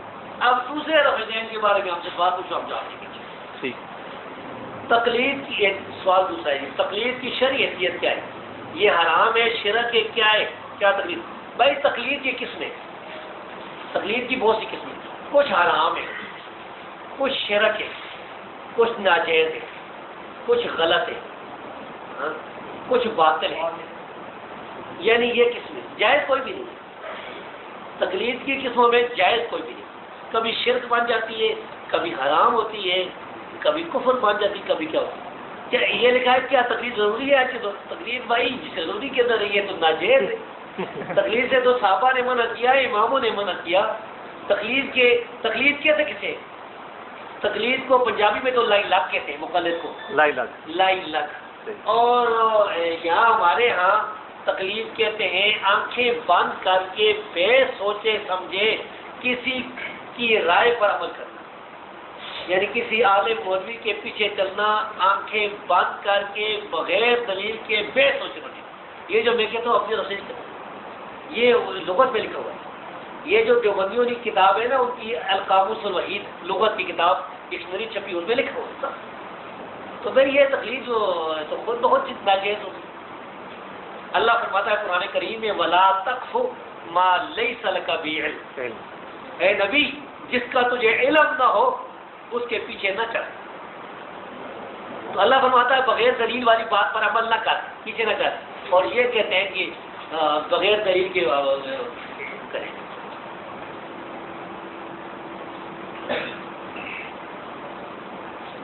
ہر جماعت کا امیر ہوتا ہے، اسی طرح اہل حدیث جماعت کے بھی بہت امیر ہے۔ بھائی بہت امیر نہیں، ایک امیر ہے۔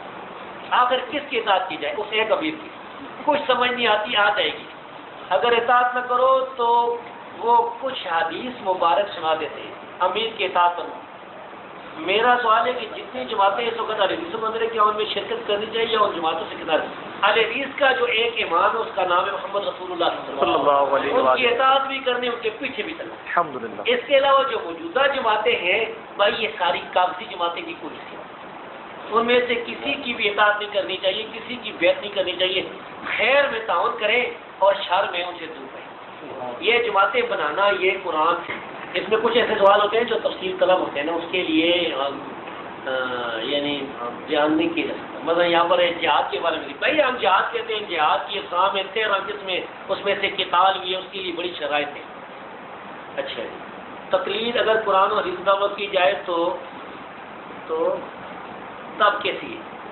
قرآن و حدیث کے مطابق تقلید نہیں ہوگی، یعنی اس کا مطلب یہ ہے کہ اگر مولوی صاحب کہتے ہیں کہ اللہ نے فرمایا ہے قرآن میں اور آپ عمل کرتے ہیں تو تقلید نہیں۔ تقلید تو یہ ہے کہ وہ کہے نا قرآن کی ایت ایک طرف، وہ کہے کہ میں کہتا ہوں بس میرے پیچھے چلو، میں ریوارڈ ہوں تمہارا، اور پھر جو ہے لوگ ان کے پیچھے چلتے۔ اس طرح واقعی ہوئی ہے۔ میرا ایک دیوبندی استاد تھا، اس نے کہا کہ 200 حدیثیں، میں اس وقت اہل حدیث ہو گیا تھا، انہوں نے کہا 200 صحیح حدیثیں اگر تو بیان کرے میں بھی سمجھ نہیں مانوں۔ اچھا، کیا محدثین کا کسی حدیث کی تصحیح یا تحسین اس حدیث کے راوی کی توثیق ہوتی؟ یہ علمی سوال ہے، اصول حدیث کے طالب علم یا جی ہاں بھائی یہ توثیق ہوتی ہے۔ یہ مسئلہ ہماری کتابوں میں لکھا ہوا ہے۔ ہمارے علماء میں سے ابن الدقیق العید نے بھی الاقتراح میں یہ مسئلہ لکھا ہے، اور اسی طرح نصب الرایہ میں بھی نقل کیا ہے۔ اور یعنی جب ایک حدیث کا امام کہتا ہے نا یہ حدیث صحیح ہے کسی خاص روایت کو، اور اس کی وہی سند اور سند کوئی بھی نہیں، تو وہ اس کے نزدیک توثیق ہوتی ہے۔ شیخ البانی نے بھی اسی مدد کو آخری عمر میں اختیار کیا۔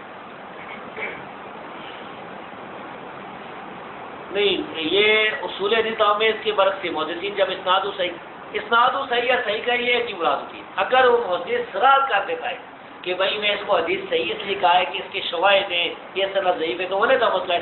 پر میں اصل جو ہے کسی حدیث کو صحیح کہنا، یہ اسناد صحیح کہنا کی بات.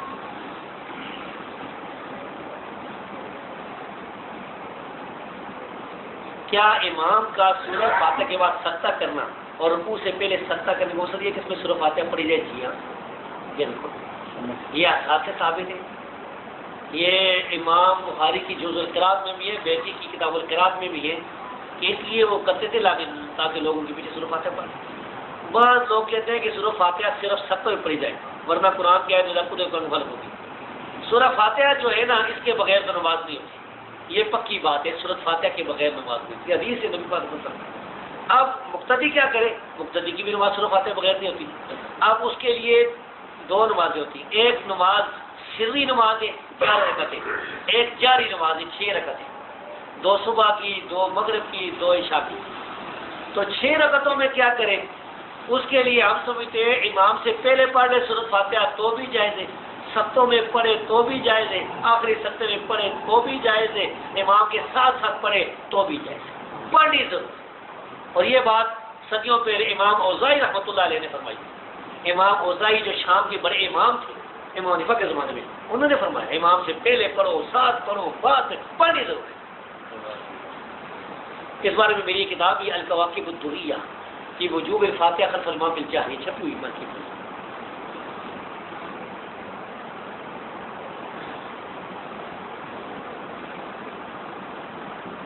سوال آیا ہے کہ بھائی فلاں کے پیچھے نماز پڑھنے کی بھائی نماز جو ہے نا، اس بارے میں میری کتاب چھپی ہوئی ہے اہل بدعت بدعتی کے پیچھے نماز کرو. اگر بدعت مکفرہ ہے تو اس کے پیچھے نماز نہیں پڑھنی چاہیے، اور اگر بدعت مکفرہ نہیں ہے تو پھر نماز جائز ہے. یہ آپ تحقیق کر لیں کہ کون سے لوگ بدعت مکفرہ ہیں. وحدت الوجود والے، تقلید کو واجب کہنے والے بیچارے سارے ہی بدعت مکفرہ ہیں. سعودی عرب میں فقہ عملی کی روح سے فیصلہ کیا جاتا ہے، اس کا کیا حکم ہے؟ یہ سعودی عرب والوں سے پوچھو. آپ تو سعودی عرب میں جب جاتے ہیں وہ تو کتاب و سنت کے طور فیصلے کرتے ہیں، کتاب و سنت کو ترجیح دیتے ہیں. ان کے علماء اتنی محبت کرتے ہیں. میرے لیے جب میں جاتا تھا مکہ میں، ایک عالم کے پاس میں گیا تو اس کو پتہ چلا تو اوپر سے دوڑتا ہوا آیا ننگے پاؤں مجھے ملنے کے لیے. اور اسی طرح ریاض میں جہاں گیا ہوں، قصیم گیا ہوں، مختلف جگہ سعودی عرب کے جو علاقے بریدہ، قصیم، ریاض اور جدہ، مکہ مدینہ میں گیا ہوں نا، تو وہاں پر تو لوگ جو ہیں وہ کتاب و سنت کو مانتے. عرب بھی وہاں پر حنفی بھی جو ہے نا وہ اتنے اچھے لوگ ہیں کہ وہ کتاب و سنت کو ماننے والے. ایک آدمی تھا نا پشاور میں ابو برہان حنفی. عربوں میں عربی حنفی جو ہے وہ اور ہے. جیسے میں کہتا ہوں نا کہ وہ عربی حنفی جو ہے ان کے پیچھے نماز ہے. ابو برہان حنفی تھا، یا مجاہدین کی جو اصل پہلی کھیپ کی اس کو ٹرین کرتا ہے تو نماز پڑھتا رفعین کرتا ہے. میں نے اسے کہا کہ آپ تو رفعین کرتے ہیں، حنفی ہیں. انہوں نے کہا رسول اللہ صلی اللہ علیہ وسلم سے ثابت ہے، کیوں نہ عمل کروں؟ تو یہ حنفی ہے. حافظ صلاح الدین صاحب حافظ اللہ نے ایک دفعہ فرمایا تھا کہ اس طرح کے ہم سارے حنفی ہیں. آپ نے کہا کہ فیصلہ قرآن و حدیث سے کرنا چاہیے، تو جو لوگ 4 فقہ میں سے کسی فقہ سے فیصلہ کرتے ہیں ان کا کیا ہوگا؟ اب یہ جو 4 فقہ ہے نا، ان میں سے ایک فقہ سے فیصلہ کراتے ہیں، 3 فقہ کو رد کرتے ہیں. تو آپ ان سے پوچھیں کہ بھائی تمہارے نزدیک 3 فقہ رد کرنے والے کا کیا ہوگا؟ اگر وہ کہیں کہ وہ صحیح ہے تو پھر 4 کو رد کر دو تو بھی خیر ہے. ہم یہ کہتے ہیں کہ اگر قرآن حدیث کے مقابلے میں کوئی آدمی فقہ میں جاتا ہے اور فقہ کا فیصلہ اپنے حق میں کراتا ہے قرآن اس کا میں، تو یہ شرک ہے. یہ تو سرفراز نصر تو نہیں لکھا ہوا، وہ اپنے آپ کو ڈوب رہا ہے. کیا ٹوپی کے بغیر نماز مکروہ ہے؟ یہ ذرا ریڈنگ مجھے کرنی پڑی. بکرا لکھا ہوا ہے، مکروہ لکھے واو دے گی. یا سنت ہے، اگر سنت نہیں ہے تو پھر مکروہ ہوگا. بھائی ننگے ساتھ نماز پڑھنا مرد کے لیے جائز ہے، لیکن بہتر یہ ہے کہ ٹوپیاں جس طرح ثابت ہیں، امام یہ ثابت ہے، نبی کریم صلی اللہ علیہ وسلم امامہ ثابت ہے اور صحابہ سے بھی ثابت ہے، ٹوپی یا پٹکا ہو یہ بہتر ہے. لیکن نماز ننگے سر ہو جاتی ہے، یہ بات فقہ حنفی میں بھی لکھی ہوئی ہے، یہ فتاوی دارالعلوم میں بھی لکھی ہوئی ہے، یہ مرزا خان بریلی کی فتاوی میں بھی لکھی ہوئی ہے، اور ہمارا بھی یہی موقف ہے. یہ کہ بغیر شرعی عذر کے یعنی جو لوگ ہم میں آتے ہیں نا پاس ہمارے اہل حدیث بھائی، اور سر سے ہماری مسجد میں ایک آتا تھا نا، وہ سر سے امامہ پھینک کے نا اس طرح یہ صحیح نہیں، یہ گنڈا کرتی ہے. یہ بالکل کیا محبت ہے. اسی لیے ہمارے جو استاد ہیں نا وہ مولانا محب اللہ شاہ راجی رحمۃ اللہ تو اسے مکروہ سمجھتے تھے گرتا نماز. شیخ البانی بھی مکروہ کراتے ہیں. ہاں مجھے یہ ساری پتہ ہے. تو بھائی ہم تو ننگے سر نماز نہیں پڑھتے, لیکن اگر کسی کے پاس ٹوپی نہیں ہے تو پھر نماز ہو جاتی ہے مرد کی. یہ نہیں ہے کہ ایک دفعہ مسجد میں گیا تو ایک آدمی نے پیچھے سے قمیص جو ہے نا کرتی کی ڈرامہ بنا ہوا تھا. سب کچھ زبانی تو آدمی لے لیں ساری تو یہ تو فرقی عقیدہ ہے. پھر مطلب کوشش کریں عقیدوں والے جو سوال ہیں نا ان کو زیادہ کینسل کریں, ان کو زیادہ کریں کیونکہ عقیدہ مسئلہ ہے. یہ سوال ہے کہ جو تنظیم یا پتہ نہیں تابوت کے ساتھ کام کرتی ہے کیا دفع کرو, تابوت کے ساتھ کام نہیں کرنا چاہیے. یہ سوال ہوتا ہے نا کہ کہتے ہیں نا کہ قدم بڑھاؤ ہمارے ساتھ ہے. جب آپ یہ مسئلہ بنتا ہے تو وہ سارے گھروں میں بیٹھے ہوتے. ہمارے شیخ صاحب سید بدی الدین راشدی رحمۃ اللہ علیہ خاطر میں ان سے سوال کیا تھا کابل مکہ میں. اس سوال کی وجہ سے انہیں وہاں سے سعودی عرب سے نکال دو رکوع سے. آج اس سجدہ تلاوت کے لیے تکبیر کی کیا دلیل ہے؟ سنن ابی داؤد میں وہ حدیث عبداللہ بن عمر العمری النافع کی سند سے وہ حسن روایت ہے کہ آپ صلی اللہ علیہ وسلم تکبیر کے سجدہ کرتے ہیں تلاوت.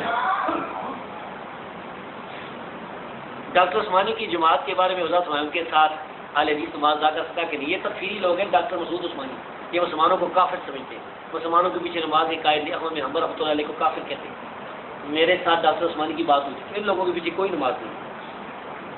ان کے عقائد بھی یہ منکر حدیث ہے. ہم جہاد کا آپ کریں گے ابھی کرو بھائی جاؤ ادھر کیا انتظار کریں. اس وقت علماء کی کیا ذمہ داری ہے؟ علماء کو کیا کر دی؟ علماء کو کتاب و سنت پر عمل بھی کرنا چاہیے اور دعوت بھی دیتی. اچھا جی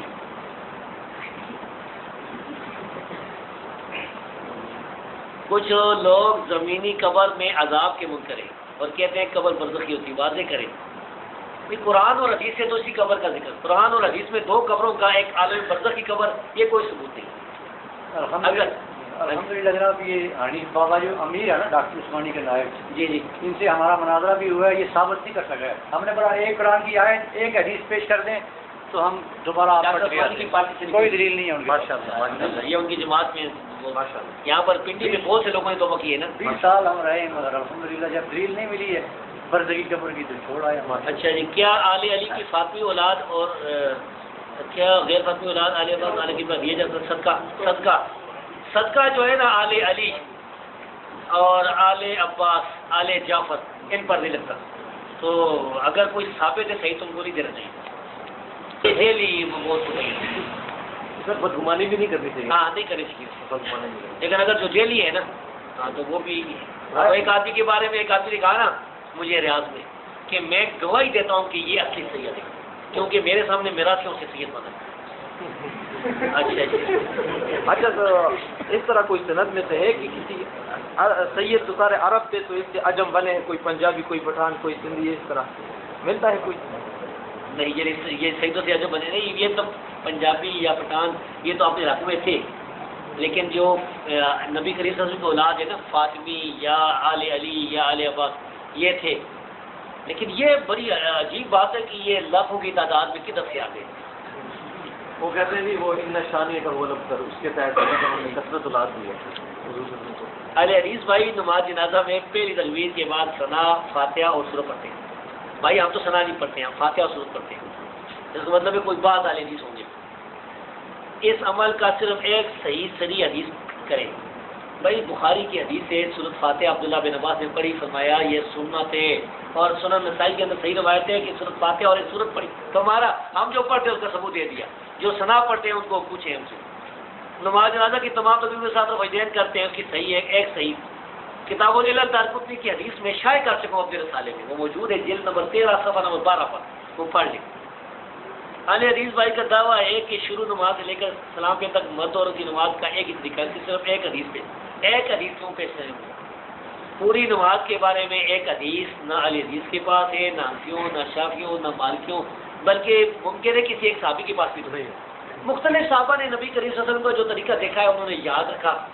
یہ ایک حدیث کی جو ہے نا شرط لگانا یہ بالکل بات ہے. انہیں کہیں کہ تم اپنا کوئی جو ہے نا نماز روزہ یا کچھ ایک حدیث سے ثابت کر دو, ہم آپ کو عثمانی ریسٹورینٹ پر کھانا کھلائیں گے. دعا، امید و رجا، خوف وغیرہ وغیرہ عبادت کے اسلام کے بارے میں بتاتے ہیں. اس بارے میں شیخ اسلام محمد عبد الوہاب کی کتابیں بھی موجود ہیں. یعنی عبادت کی بڑی قسمیں، دعا ہے، امید ہے، خوف و رجا ہے، یہ ساری چیزیں. کیا سجدہ شکر کے لیے سجدہ تلاوت کے لیے باوضو ہونا ضروری ہے؟ نہ سجدہ تلاوت کے لیے باوضو ہونا ضروری ہے، نہ سجدہ شکر. صحابہ کے آثار اس بارے میں.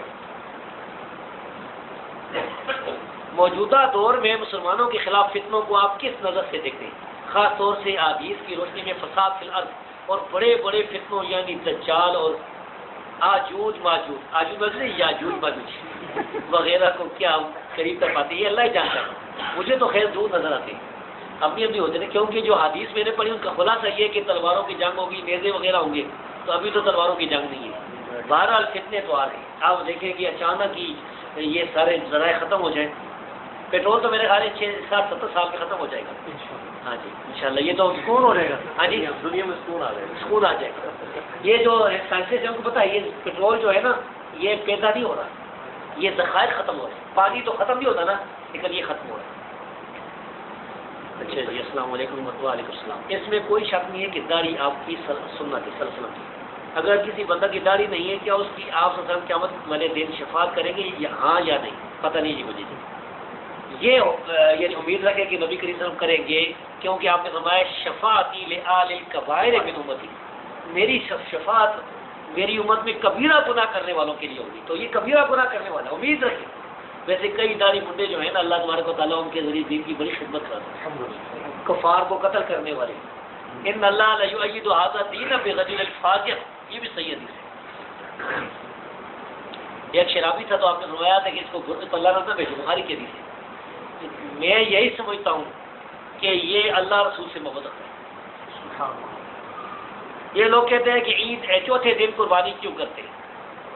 حدیث اس لیے کرتے ہیں کہ حسن بصری یا کسی تعبیر کا فتویٰ ہے یا ایک ضعیف حدیث نہیں ہے. ہم تو قربانی 3 دن کی قائل ہے. میرا مضمون چھپا ہوا.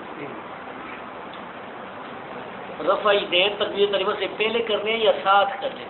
تکبیر تحریمہ سے پہلے کر لیں، یعنی اٹھائے پیر وجہ پھر اللہ اکبر کہے، یہ بھی ٹھیک ہے، حدیث ثابت ہے. اللہ اکبر کہے اور آپ اٹھائے، دونوں طرح ثابت. اگر کوئی شخص نماز میں اللہ اکبر کی بجائے اللہ اجل اللہ اعظم کہے تو نماز ہو جائے گی کہ نہیں؟ نماز تو نہیں ہوگی، کیونکہ اس نے رسول اللہ صلی اللہ علیہ وسلم والی نماز تو پڑھی نہیں. اللہ اجل اللہ اعظم کے الفاظ نہ اللہ کے رسول سے ثابت ہیں، نہ صحابہ سے ثابت ہیں، نہ تابعین سے ثابت ہیں. تو یہ تو بڑا مسئلہ ہے، یہ تو ہمیوں کا مسئلہ ہے.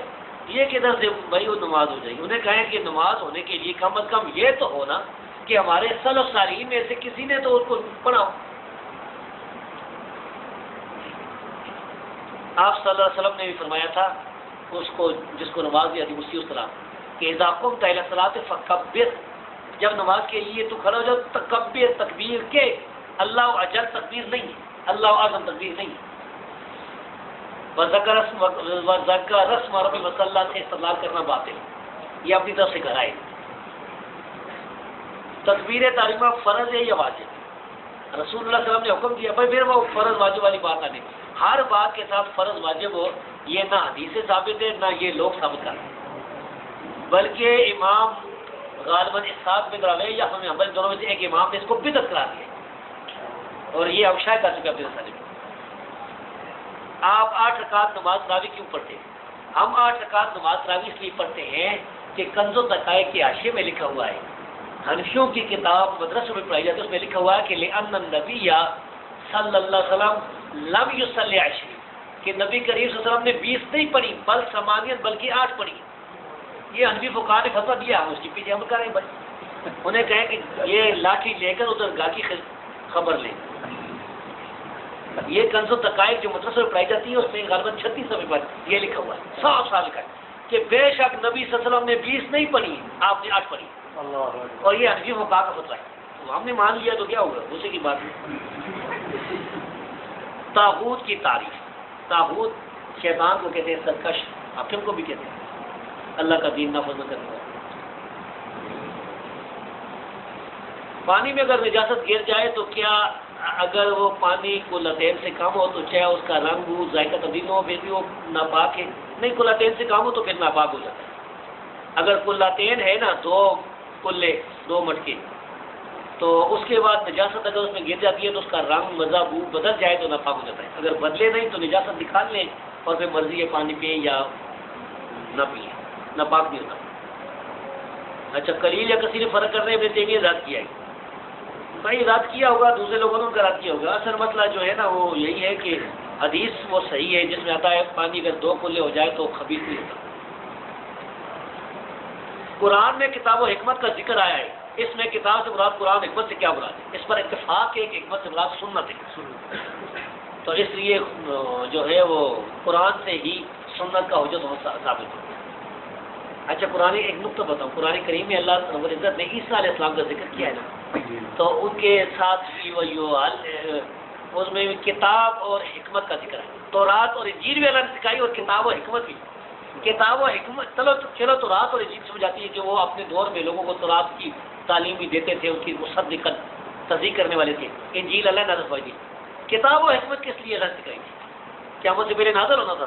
یہ بھی دلیلوں میں سے یہ ہے قرآن کریم کی کہ عیسیٰ علیہ السلام قیامت سے پہلے نازل ہوئے. ہاف بازو شرٹ میں نماز ٹھیک ہوتی ہے یا مکروہ؟ ہاف بازو شرٹ مرد کا اگر ہو تو نماز ٹھیک ہے. یہ اس طرح کر کے نماز نہیں پڑھنی چاہیے، یہ منع ہے. اس کو کف و سوک کہتے ہیں. یہ نہیں، اگر ہے ہی نہیں تو نماز یہ نہیں.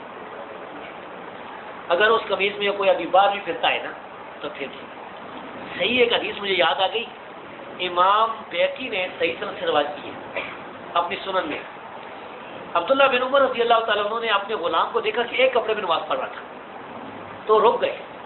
جب وہ نماز سے فارغ ہوا تو انہوں نے کہا کہ میں نے تجھے 2 کپڑے نہیں دیے تھے، یعنی قمیص بھی اور چادر بھی. انہوں نے کہا دیے تھے.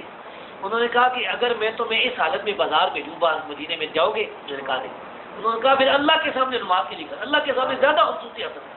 پھر کہا کہ میں نے سنا نبی کریم صلی اللہ علیہ وسلم سے اور یا اپنے ابا سے کہ انہوں نے فرمایا کہ جس کو اللہ نے 2 کپڑے دیے وہ اس میں نماز پڑھے 2 کپڑوں میں. اس سے میں یہ ثابت کرتا ہوں کہ وہ حدیث منسوخ ہے جس میں آتا ہے 1 کپڑے میں نبی صلی اللہ علیہ وسلم نماز پڑھے. وہ جو علی حدیث پیش کرتے ہیں نا دلیل، وہ منسوخ ہے بالکل.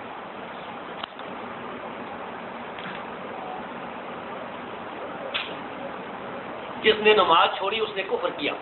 اس حدیث کی بنا پر نماز چھوڑنے والے کو کافر کہہ سکتے ہیں، کہہ بھی سکتے ہیں، نہیں بھی کہہ سکتے. اطلاع علماء کرام کا کہ بھائی اس سے مراد کیا ہے. تو قول راجح یہ ہے کہ جو آدمی بالکل ہی نماز نہیں پڑھتا نا، بالکل پڑھتا ہی نہیں، کوئی جمعہ بھی نہیں، عید بھی نہیں، کافر ہے. اور جو کبھی پڑھتا ہے کبھی نہیں پڑھتا وہ فاسق فاجر ہے، کفر کرتا ہے، اگرچہ عرب علماء سے بھی کافر ہے. دونوں طرف کے دلائل موجود ہیں. اچھا اس مسئلے میں ابن قیم نے کتاب الصلاۃ میں 2 طرح کی پیش کی ہے. جو کہتے ہیں کافر نہیں ہوتا نا وہ ایک دلیل پیش کرتے ہیں، شیخ البانی وغیرہ. وہ کہتے ہیں اللہ تبارک و تعالیٰ جہنم سے ان لوگوں کو بھی نکالے گا آخر میں من لم یعمل خیرا قط، جس نے کبھی بھی خیر نہیں کی. اس کا مطلب ہے کہ اس نے کچھ بھی خیر کا کام نہیں کیا. تو دوسری جو روایات ہیں جس میں آتا ہے کہ العہد الذی بین الصلاۃ و ترک فقط کبر وغیرہ، تو یہ دونوں کو نتیجہ یہ اس طرح تطبیق ہم نے دی ہے. اگرچہ الحدیث کے اندر اختلاف ہے. شیخ البانی وغیرہ کہتے ہیں کہ تارک الصلاۃ کافر نہیں.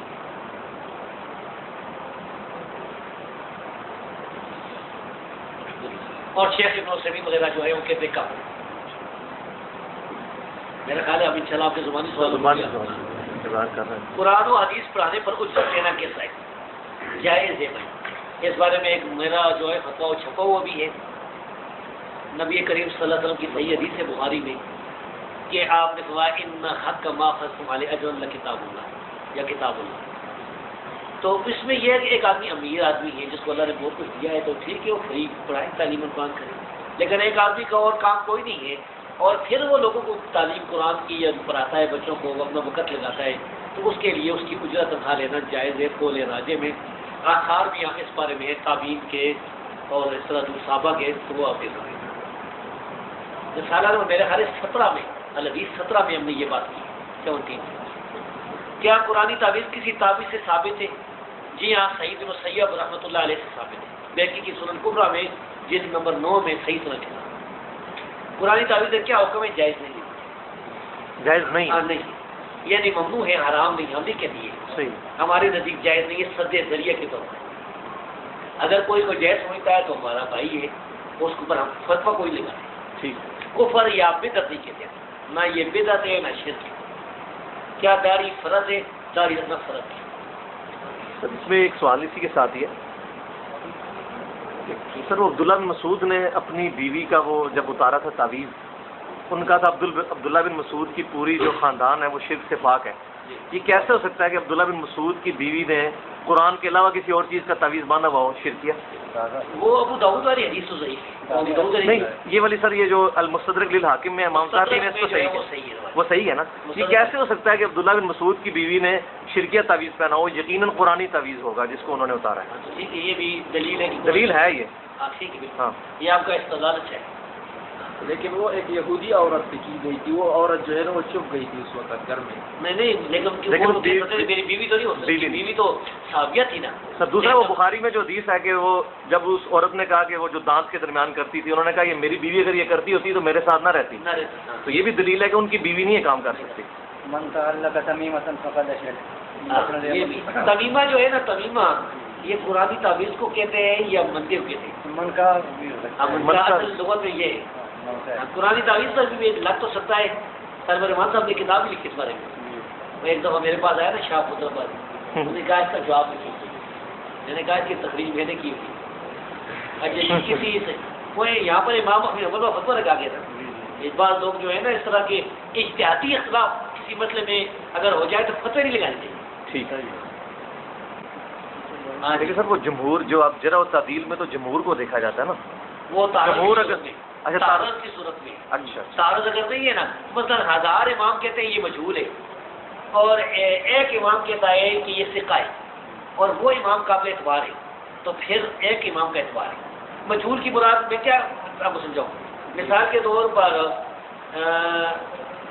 یہاں پر کتنے آدمی ایسے بیٹھے ہوں گے جن کو میں نے پہلے نہیں دیکھا ہوگا. صحیح. انہوں نے مجھے نہیں دیکھا ہوگا، تو مجھ سے اگر صحابی کے بارے میں پوچھے تو میں کہوں گا مجہول.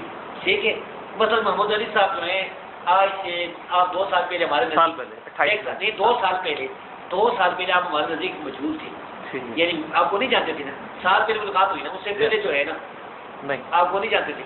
آپ مجھے ہو سکتا ہے جانتے ہوں لیکن میں آپ کو نہیں جانتا تھا. ہو سکتا ہے آپ مجھے نہیں جانتا ہوں. ایک دوسرے کے لیے ہم مجہول تھے. تو یہ مجہول کسی کو جو کہ نا یہ جرح نہیں ہے. مجہول کا مطلب ہے کہ ہم اس کو نہیں جانتے. یہ حکیم اب رمضان صاحب ہیں، ان کو کتنے آپ سے دوست نہیں جانتے ہوگے، ہم جانتے ہیں. اچھا وطر کی نماز میں دعائے قنوت رکوع سے پہلے پڑھے یا بعد؟ کچھ مجہول ایسے بھی ہے کہ اس کا بالکل کسی کو پتہ نہیں. ہاں اس کی روایت نہیں ہوتی ہے. کچھ ایسے بھی مجہول ہیں جو روایت تو بیان کر کے چلے گئے پھر پتہ ہی نہیں یہ کون ہے. یعنی یہ مسلمان تھا غیر مسلم تھا کیا تھا پتہ ہی نہیں. یہ ان کی روایت نہیں. اچھا ایسے لوگوں کی روایتیں موجود ہیں ہماری کتابوں میں، صحیح.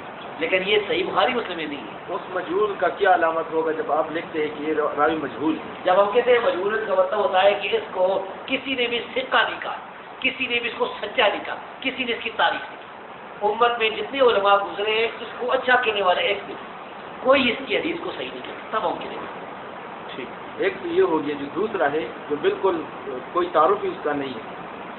یہ یہی ہے نا. نہیں یا تو اس کی روایت ہی نہیں ہوگی نا. اگر اس کا تعارف ہی نہیں، اس کی روایت نہیں، تو ہمیں کہنے کی ضرورت ہوئی تھی نا. ہماری کتابوں میں جس کی روایت آئی ہے اس کے اگر حالات بھی ملے نا، کسی نے اس کو اچھا نہیں کہا، اس کو ہم مجھول کہتے ہیں. جس کا نام بھی نہیں ہے تو وہ تو ویسے ہی بھی ہے. ہاں جس کا اگر نام بھی ہے نا پھر بھی مجہول ہو سکتا ہے. سر صحیح مسلم کے مقدمے میں مثال کے طور پر سیف بن جابر، اس سے مروی ہے، وہ کہتے ہیں کہ امام حنیفہ نے فرمایا کہ انہوں نے انس بن مالک کو دیکھا ہے. اچھا یہ سب سے بڑی دلیل ہے کہ امام حنیفہ صاحب بھی تھے، حنفیوں بھی تھے. تو یہ سیف بن جابر مجہول ہے، کچھ بھی نہیں پتا یہ کون تھا کدھر، کسی کتاب میں کوئی آیا. اچھا. تو ہم کہتے ہیں بھائی تمہاری روایت تو گئی ہے. امام حنیفہ تو پھر تابعی والی بات ختم ہوئی. اب اس کے مقابلے میں صحیح روایت ہے کہ امام حنیفہ فرماتے ہیں کہ میں نے عطا بن ابی رباح سے زیادہ افضل کوئی انسان نہیں دیکھا. اچھا.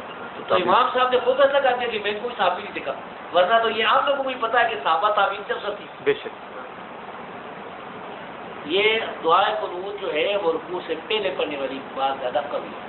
یہ روایت سنن صحیح وجود ہے، ان سے سفیان ثوری بدل دیتے ہیں، لیکن ان کی مطابق جو ہے وہ فطر بن خلیفہ اور مصر نے کر رکھی ہے سنن دارقطنی وغیرہ. ٹھیک. تو یہ روایت صحیح ہے، رکوع سے پہلے دعائے قنوت پڑھنی چاہیے اور ہاتھ اٹھا کر دعا کریں قنوت نازلہ پر قیاس کر کے تو بھی ٹھیک ہے، اصل نماز پہ قیاس کر کے ہاتھ باندھ کے دعا کرے تو بھی ٹھیک ہے، دونوں طرح یہ مسئلہ ہے۔ اچھا یہ رفع ثابت ہے قنوت کی دعا کے لیے ہاتھ اٹھانا؟ قنوت وطر کی دعا کے لیے صحیح سند سے ثابت نہیں ہے، قنوت نازلہ کے لیے بعض آثار ہے، سید عمر اور تابعین سے صحابہ سے وہ اللہ اکبر کے خلاف کرتے ہیں، کوئی اٹھا لیتا اس پر قیاس کر کے جس طرح حفیظ کرتے ہیں تو یہ بھی خیر نہیں چاہیے، اور لیکن یہ اس طرح ہاتھ اٹھانے جو ہے نا یہ آثار سے ثابت ہے، کہ تابعین یا صحابہ سے؟ اس کوئی صحابہ سے کوئی ثابت نہیں، اچھا، اب وہ قنابت سے تو صحیح سند سے ثابت ہے۔ صحیح مسلم کی کتاب الایمان کی حدیث، عمر بن عاص رضی اللہ عنہ نے فرمایا میرے دفن کے بعد قبر پر اونٹ کے ذبح کیے جانے نہیں ذبح وغیرہ نہیں کیا وقت تک کو کھڑے رہو تاکہ میں قبر کے منکر نکیر سے مانوس ہو جاؤں۔ اچھا جی، مراد یہ تھا کہ جتنی دیر میں اونٹ ذبح کیا جاتا ہے پھر اس کا گوشت وغیرہ تیار کر کے پکایا جاتا ہے نا، اتنی دیر تم میری قبر پر کھڑے رہو تاکہ میرا دل جو ہے تسلی رہے اور میں یہ نہیں وہ سوال جاؤں۔ تو یہ تو روایت صحیح ہے، ڈاکٹر عثمانی صاحب اس کو برجرہ کرتے تھے اس روایت کو، روایت صحیح ہے۔ اس سے یہی ہو سکتا ہے ثابت کہ یعنی مرنے والا لوگوں کے قدموں کی چاپ سنتا ہے، یعنی یہ ثابت نہیں ہوتا کہ مردہ جو ہے نا وہ قبر سے دیکھتا ہے اور سب کچھ پتہ ہوتا ہے۔ سر وہ جو مسند امام احمد کی حدیث ہے، البانی صاحب نے صحیح کہا ہے اس کو، سیدہ عائشہ کے بارے میں، ہاں جی، اس کے بارے میں ذرا۔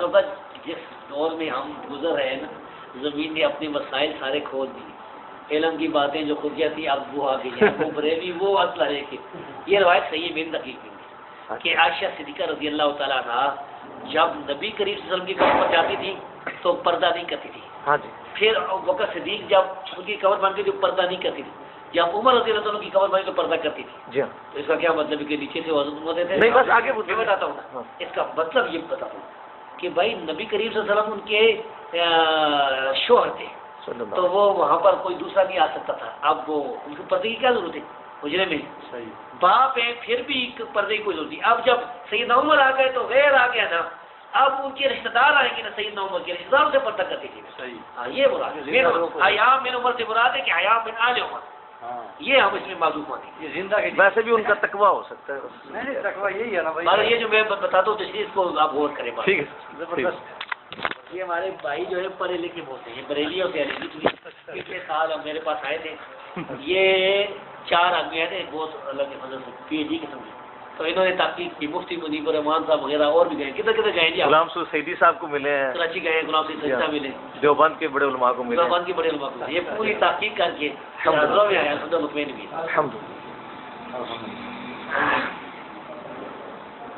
ایک دن اردو ایک آدمی آیا اس دن نا، وہ کہتا ہے میں آپ کا انٹرنیٹ پر پروگرام پاتی سن کے ہانگ کانگ میں اہل حدیث ہو گیا تھا۔ اچھا الحمدللہ۔ اہل حدیث ہم کہتے ہیں قرآن حدیث پر عمل کرنے والے، کتاب اور سنت کو، یہ نہیں کہتے کہ ضروری ہے، ہم کہتے ہیں یہ لقب ہے، یہ جائز ہے، مستحب ہے، بہتر ہے، اہل حدیث اہل سنت، ہاں صفاتی نام ہے، یہ کوئی گناہ نہیں ہے۔ قرآن حدیث پر عمل کرنے والا ہر آدمی اہل حدیث ہے، اگر وہ تقلید نہیں کرتا اجماع مانتا ہے۔ غیر مقلد اور چیز ہوتی ہے اہل حدیث، ہم اپنے آپ کو غیر مقلد نہیں کہتے۔ ٹھیک، ایک بندہ جو مسلمانوں کے گھر پیدا ہوتا ہے اور ایک وہ جو غیر مسلم یہودیوں کے سارے گھر پیدا ہوتا ہے، دونوں بائی برتھ مسلم ہوتے ہیں لیکن ان کے ماں باپ ان کو کافر مسلمان ہوتے ہیں۔ کیا کافر قیامت والے دن یہ نہیں کہہ سکتے کہ ہمارے ماں باپ بھی مسلمان ہوتے ہیں کیونکہ ہم بھی ایک دفعہ کلمہ پڑھ لیتے ہیں؟ اللہ تبارک و تعالیٰ نے موقع دیا ہے، وہ یہ نہیں کہہ سکیں گے، اس لیے کہ جب ان کو بنا دیا گیا نا، جب وہ بچے تھے نا چھوٹے تو مر گئے، اس میں تو وہ معذور ہیں، لیکن جب وہ بڑے ہو گئے ان کو ہوش آ گئی، اب اسلام کا انہوں نے سن لیا، پھر اسلام کو قبول کیا تو وہ اللہ کے ہاں مجرم ہے۔ فرض کریں کہ ان تک اسلام کی دعوت نہیں پہنچی تو اس کے بارے میں علماء کہتے ہیں کہ پھر ان کے بارے میں قیامت کے دن امتحان کے ایک حدیث ہے کہ علماء کو صحیح کہتے ہیں، میں نہیں سمجھتا ہوں، اس میں آتا ہے کہ قیامت کے دن 4 قسم کے لوگوں کا امتحان کیا جائے گا۔ ایک وہ جس تک دعوت نہیں پہنچی، ایک پاگل جو تھا دنیا میں، ایک بچہ۔ قیامت کے دن اللہ تبارک و تعالیٰ انہیں کہے گا، انہیں جہنم میں پھینک بلائے گا کہ جہنم میں جاؤ، تو یہ کہے گی یا اللہ ہم تک دعوت نہیں آئی تھی، میں پاگل تھا، تو اللہ تعالیٰ ان کے لیے پھر ایک آگ پیدا کرے گا اور کہے گا کہ اس آگ میں چھلانگ لگاؤ، تو ان میں سے جو چھلانگ لگائے گا وہ جنم میں چلا جائے گا اور جو نہیں لگائے گا وہ جنم میں جائے گا۔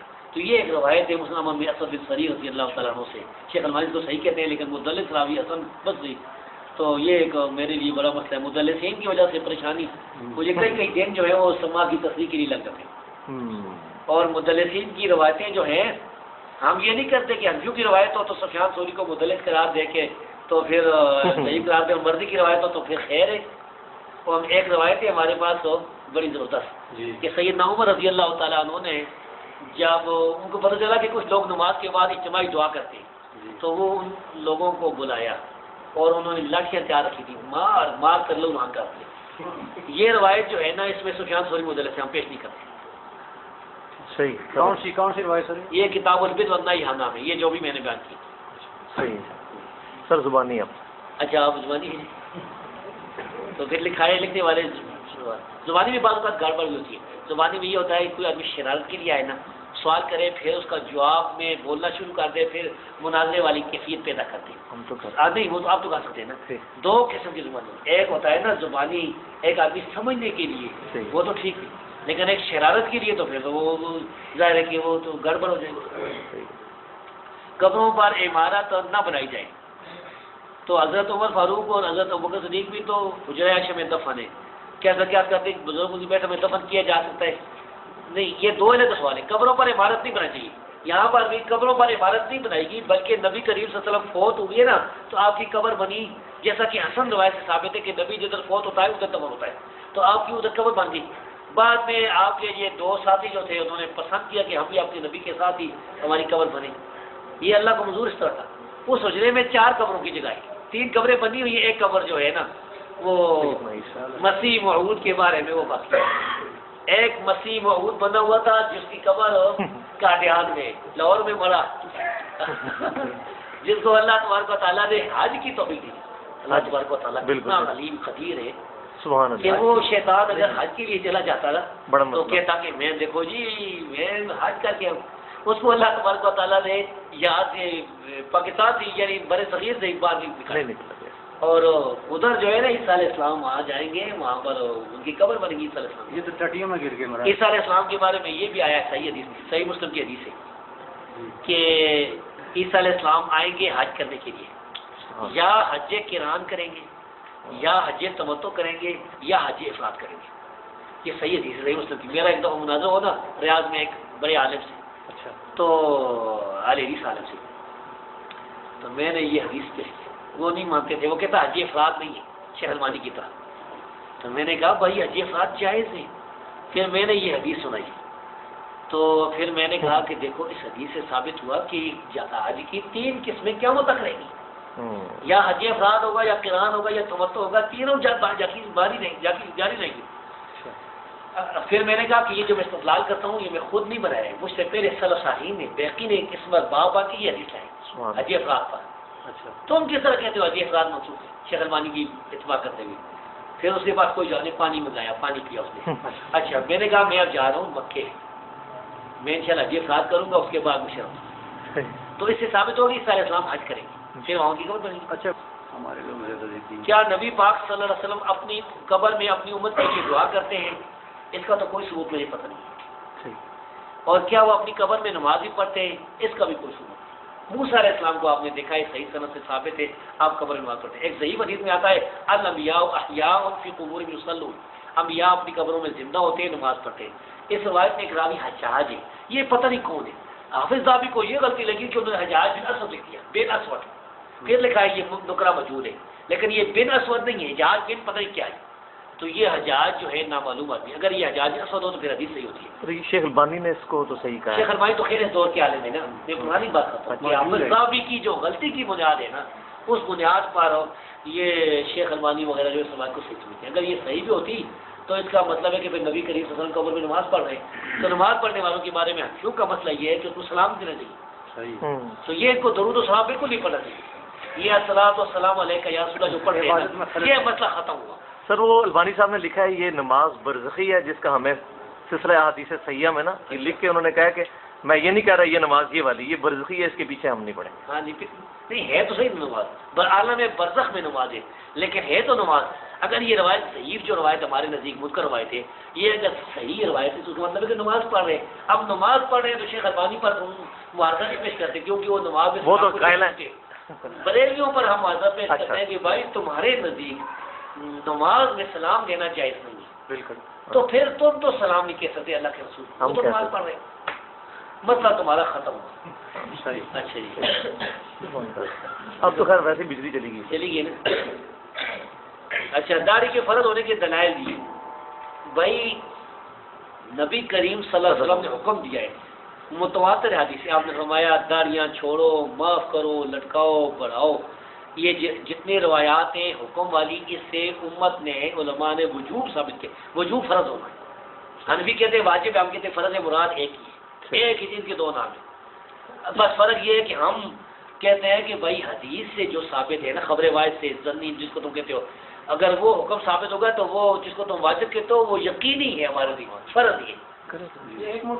وہ صحابہ کے آثار ہیں، ایک ساتھ نبی نہیں، ایک نہیں، عبداللہ بن زبیر، عبداللہ بن عمر کے علاوہ عبداللہ بن عباس سے ثابت ہے، ابو ہریرہ رضی اللہ تعالیٰ عنہ سے ثابت ہے، وہ ہر مقام پہ ہے کہ نہیں صرف حج کے مقام؟ آج کے موقع پر بھی ہے، ویسے بھی ہے۔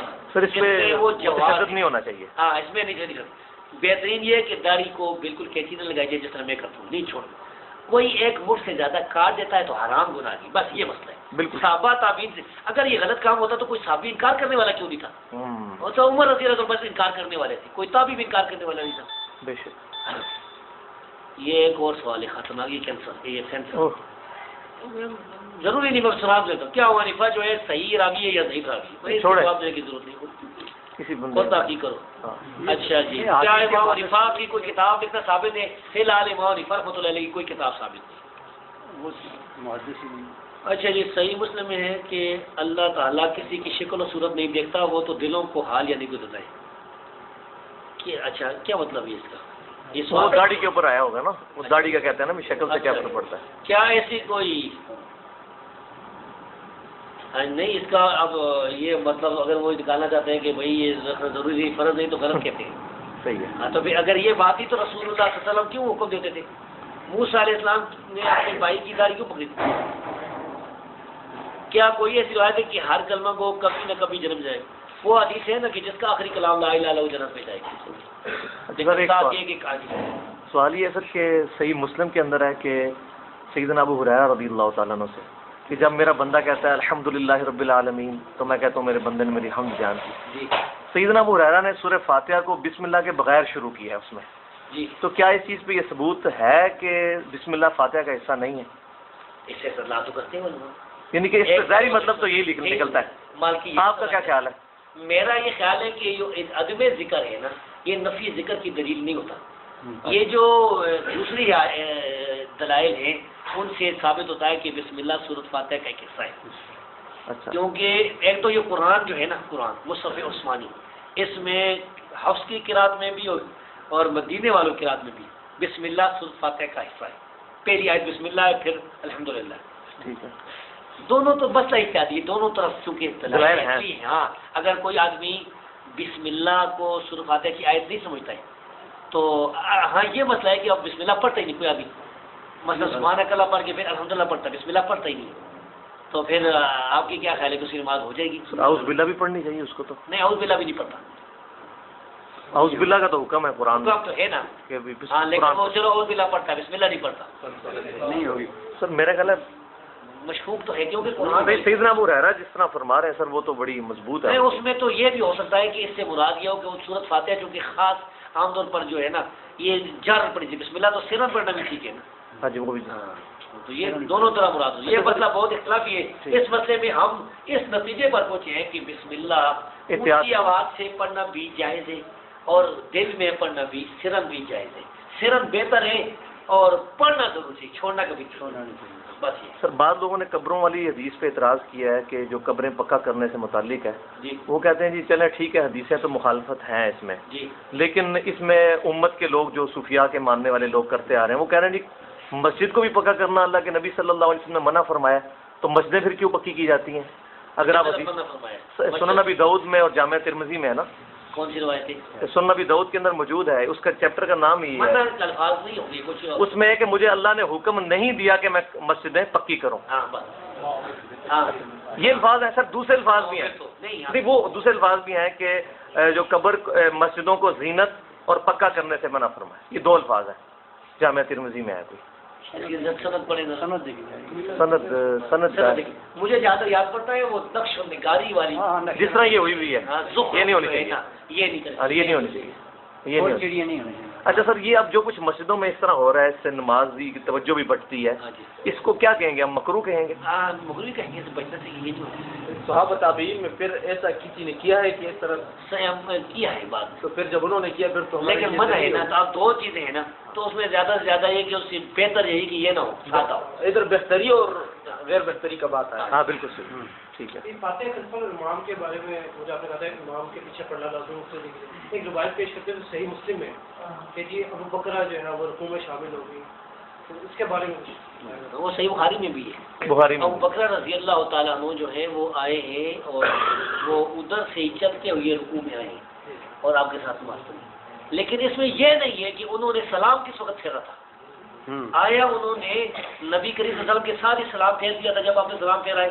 اگر ساتھ ہی سلام پھیر دیا تھا تو پھر مطلب یہ کہ انہوں نے رکعت اپنی شمار کر لی تھی، اگر ساتھ ہی سلام نہیں پھیرا تھا اور پھر اٹھ کر ایک رکعت اپنی پوری کی تھی، یہ اس بارے میں حدیث خاموش ہے، اس لیے یہ دلیل نہیں مانتے، وضاحت نہیں ہے۔ وضاحت نہیں۔ امام بخاری نے یہی جواب دیا ہے اپنی جزء القراءت میں کہ اس میں کوئی وضاحت نہیں ہے کہ ابو بکر رضی اللہ تعالیٰ نے کیا کیا تھا، صحیح، بس آپ نے جو فرمایا زادک اللہ حرصا، اللہ تمہاری حرص زیادہ کرے، ولا تعود، یہ نہ کرنا، تو یہ وہ یعنی وہ جو آئے تھے نا صاحب میں چلتے ہوئے، اس سے آپ نے منع کیا تھا۔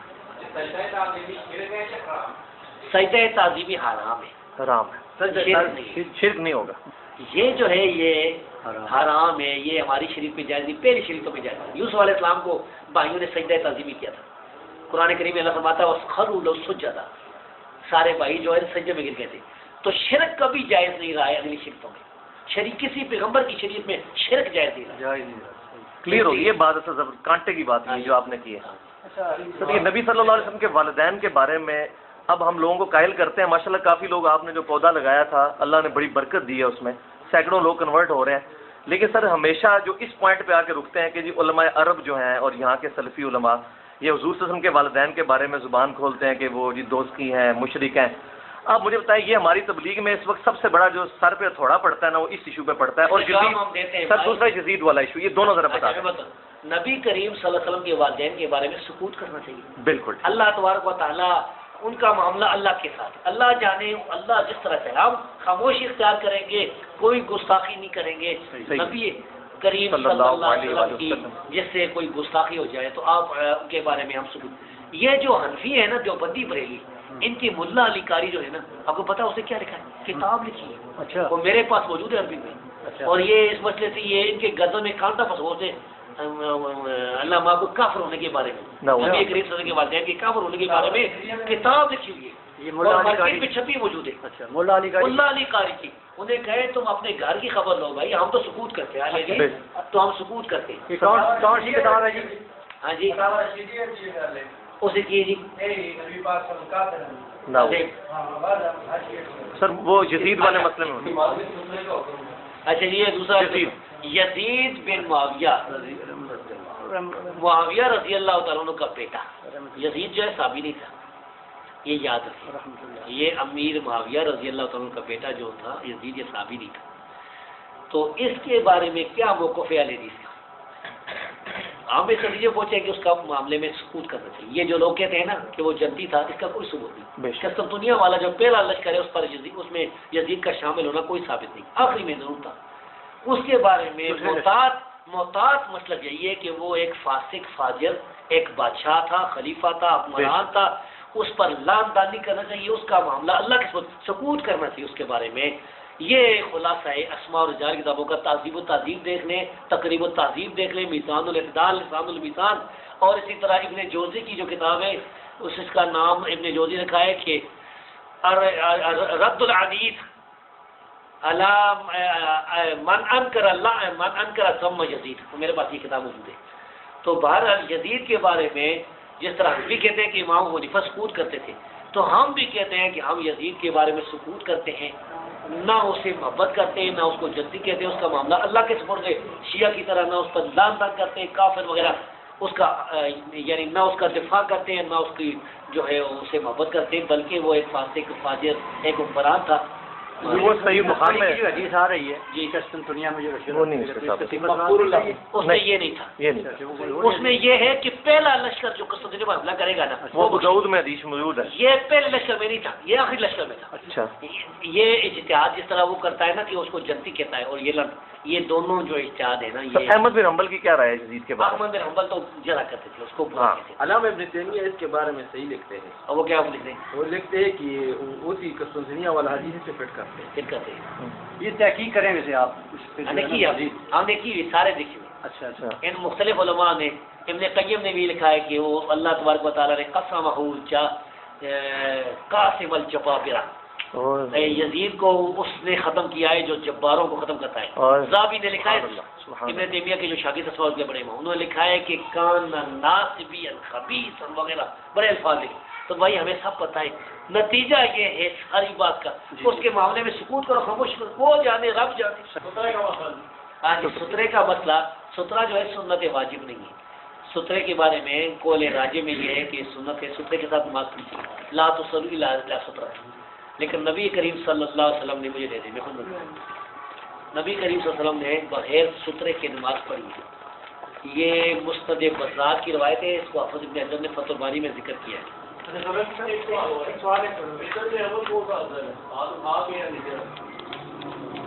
ٹھیک ہے، رکھیے اپنے.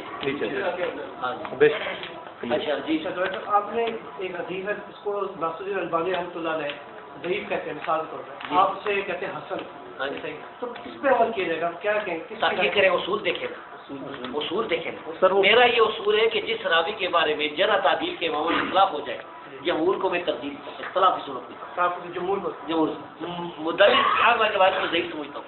غیر نہیں ہے، حسن لغیر ہی کو وہ تو البانی صاحب تو حجت مانتے ہیں، آپ مانتے ہیں؟ نہیں مانتا. جمہور محدثین کی کیا رائے ہے حسن؟ جمہور محدثین نہیں مانتے اصل غیری کو. یہ اچھا، نہیں مانتے؟ نہیں مانتے، کوئی دلیل نہیں ہے.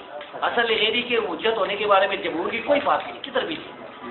لیکن بلکہ میں عقلی اعتبار سے تو وہ کسی حد تک بات نہیں کی درست ہے. نہ اہل حدیث مانتے ہیں، نہ دیوبندی، نہ بریلی مانتے ہیں. اچھا وہ نہیں یہ مانتے. جتنی روایتیں ہیں نا مخالفین کی روایتوں کو جو جب ضعیف کہتے ہیں، ترک روایتین کی روایتوں کو جب ضعیف کہتے ہیں ہم، تو یہ اصل غیری نہیں بنتی.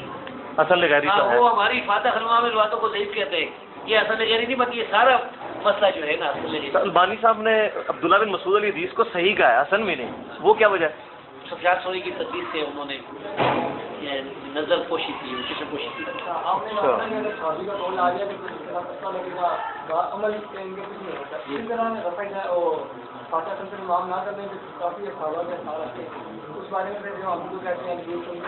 کبھی تو نہیں آتے، صرف ایک آتا ہے، ایک اثر آتا ہے، ایک اثر. سیدنا جابر رضی اللہ عنہ، ہم سیدنا جابر رضی اللہ تعالیٰ عنہ کا فتویٰ نہیں لکھاتے. ہم یہ کہتے ہیں کہ کوئی آدمی اب بھی اس دور میں کوئی اہل حدیث ہے، نیک نیتی سے تحقیق کرتا ہے، تقلید نہیں کرتا، وہ اس نتیجے پر پہنچتا ہے کہ فاتح کے بغیر نماز ہو جاتی ہے، تو اس پر ہم فتویٰ نہیں لکھاتے. یہ تو ارشاد الرشید صاحب نے بھی لکھا ہے. لیکن ایک آدمی جو ہے وہ کہتا ہے کہ تقلید کی بنا پر میں فاتح نہیں پڑھتا ہوں، تو اس کی تو نماز نہیں، بات ہے. بالکل. اور اسی طرح ایک عجیب جس کے ساتھ میری ملاقات ہو گئی، جس کے ساتھ ہم نے اہتمام حجت کر لی، اس کو جب حدیثیں ہم نے بتا دی، صحیح ہونا ثابت کر دیا، تو پھر وہ نہیں پڑھتا تو پھر بھی نماز نہیں. یہ تو وہ آدمی جیسے کمریتا ہوتی کچھ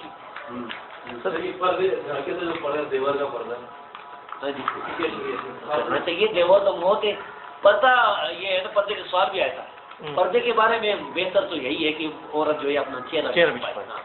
لیکن شیخ البانی وغیرہ جو علماء کی تحقیق ہے کہ یہ واجب نہیں ہے، اس کے مختلف دلائل پیش کرتے ہیں. لیکن سر وہ قرآن والے دلائل تو سیدھے سیدھے چہرے پہ جاتے ہیں. قرآن والے یہ تو بہتر ہے کہ چھپائے، اسے چھپا نہیں وہ خود تو کراتے تھے اپنے گھر خود کراتے تھے. میں تو یہی کہتا ہوں کہ آپ تو خود پردہ کراتے ہیں. عبداللہ کی بات ہے تو ہم کو کرنا چاہیے، دیور سے بھی کرنا چاہیے.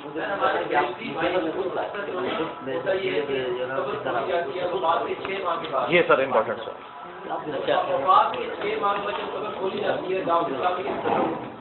کی لاش بالکل صحیح سلامت ہوتی ہے، تو سب سے بڑی چیز پیش کرتے ہیں. یہ دیکھو ہمارا مردہ 6 ماہ بعد قبر سے نکل رہا ہے، صحیح سلامت نکل رہا ہے. ہمیں تو پتہ ہے، ویسے یہ آپ نے دیکھا ہے، آپ نے لیکن اخباروں میں تو نہیں سر، سپوز اگر ہو جائے پھر آپ کیا کہتے ہیں؟ یہ آپ کہتے ہیں کہ کوئی آدمی کا جسم اگر محفوظ رہ جائے نا، یہ اس کے نیک ہونے کی دلیل نہیں. یہ کوئی ضروری لیکن عام آدمی کو کیسے سمجھائیں؟ ہے نا. نہیں یہ توبہ نصیب ہو.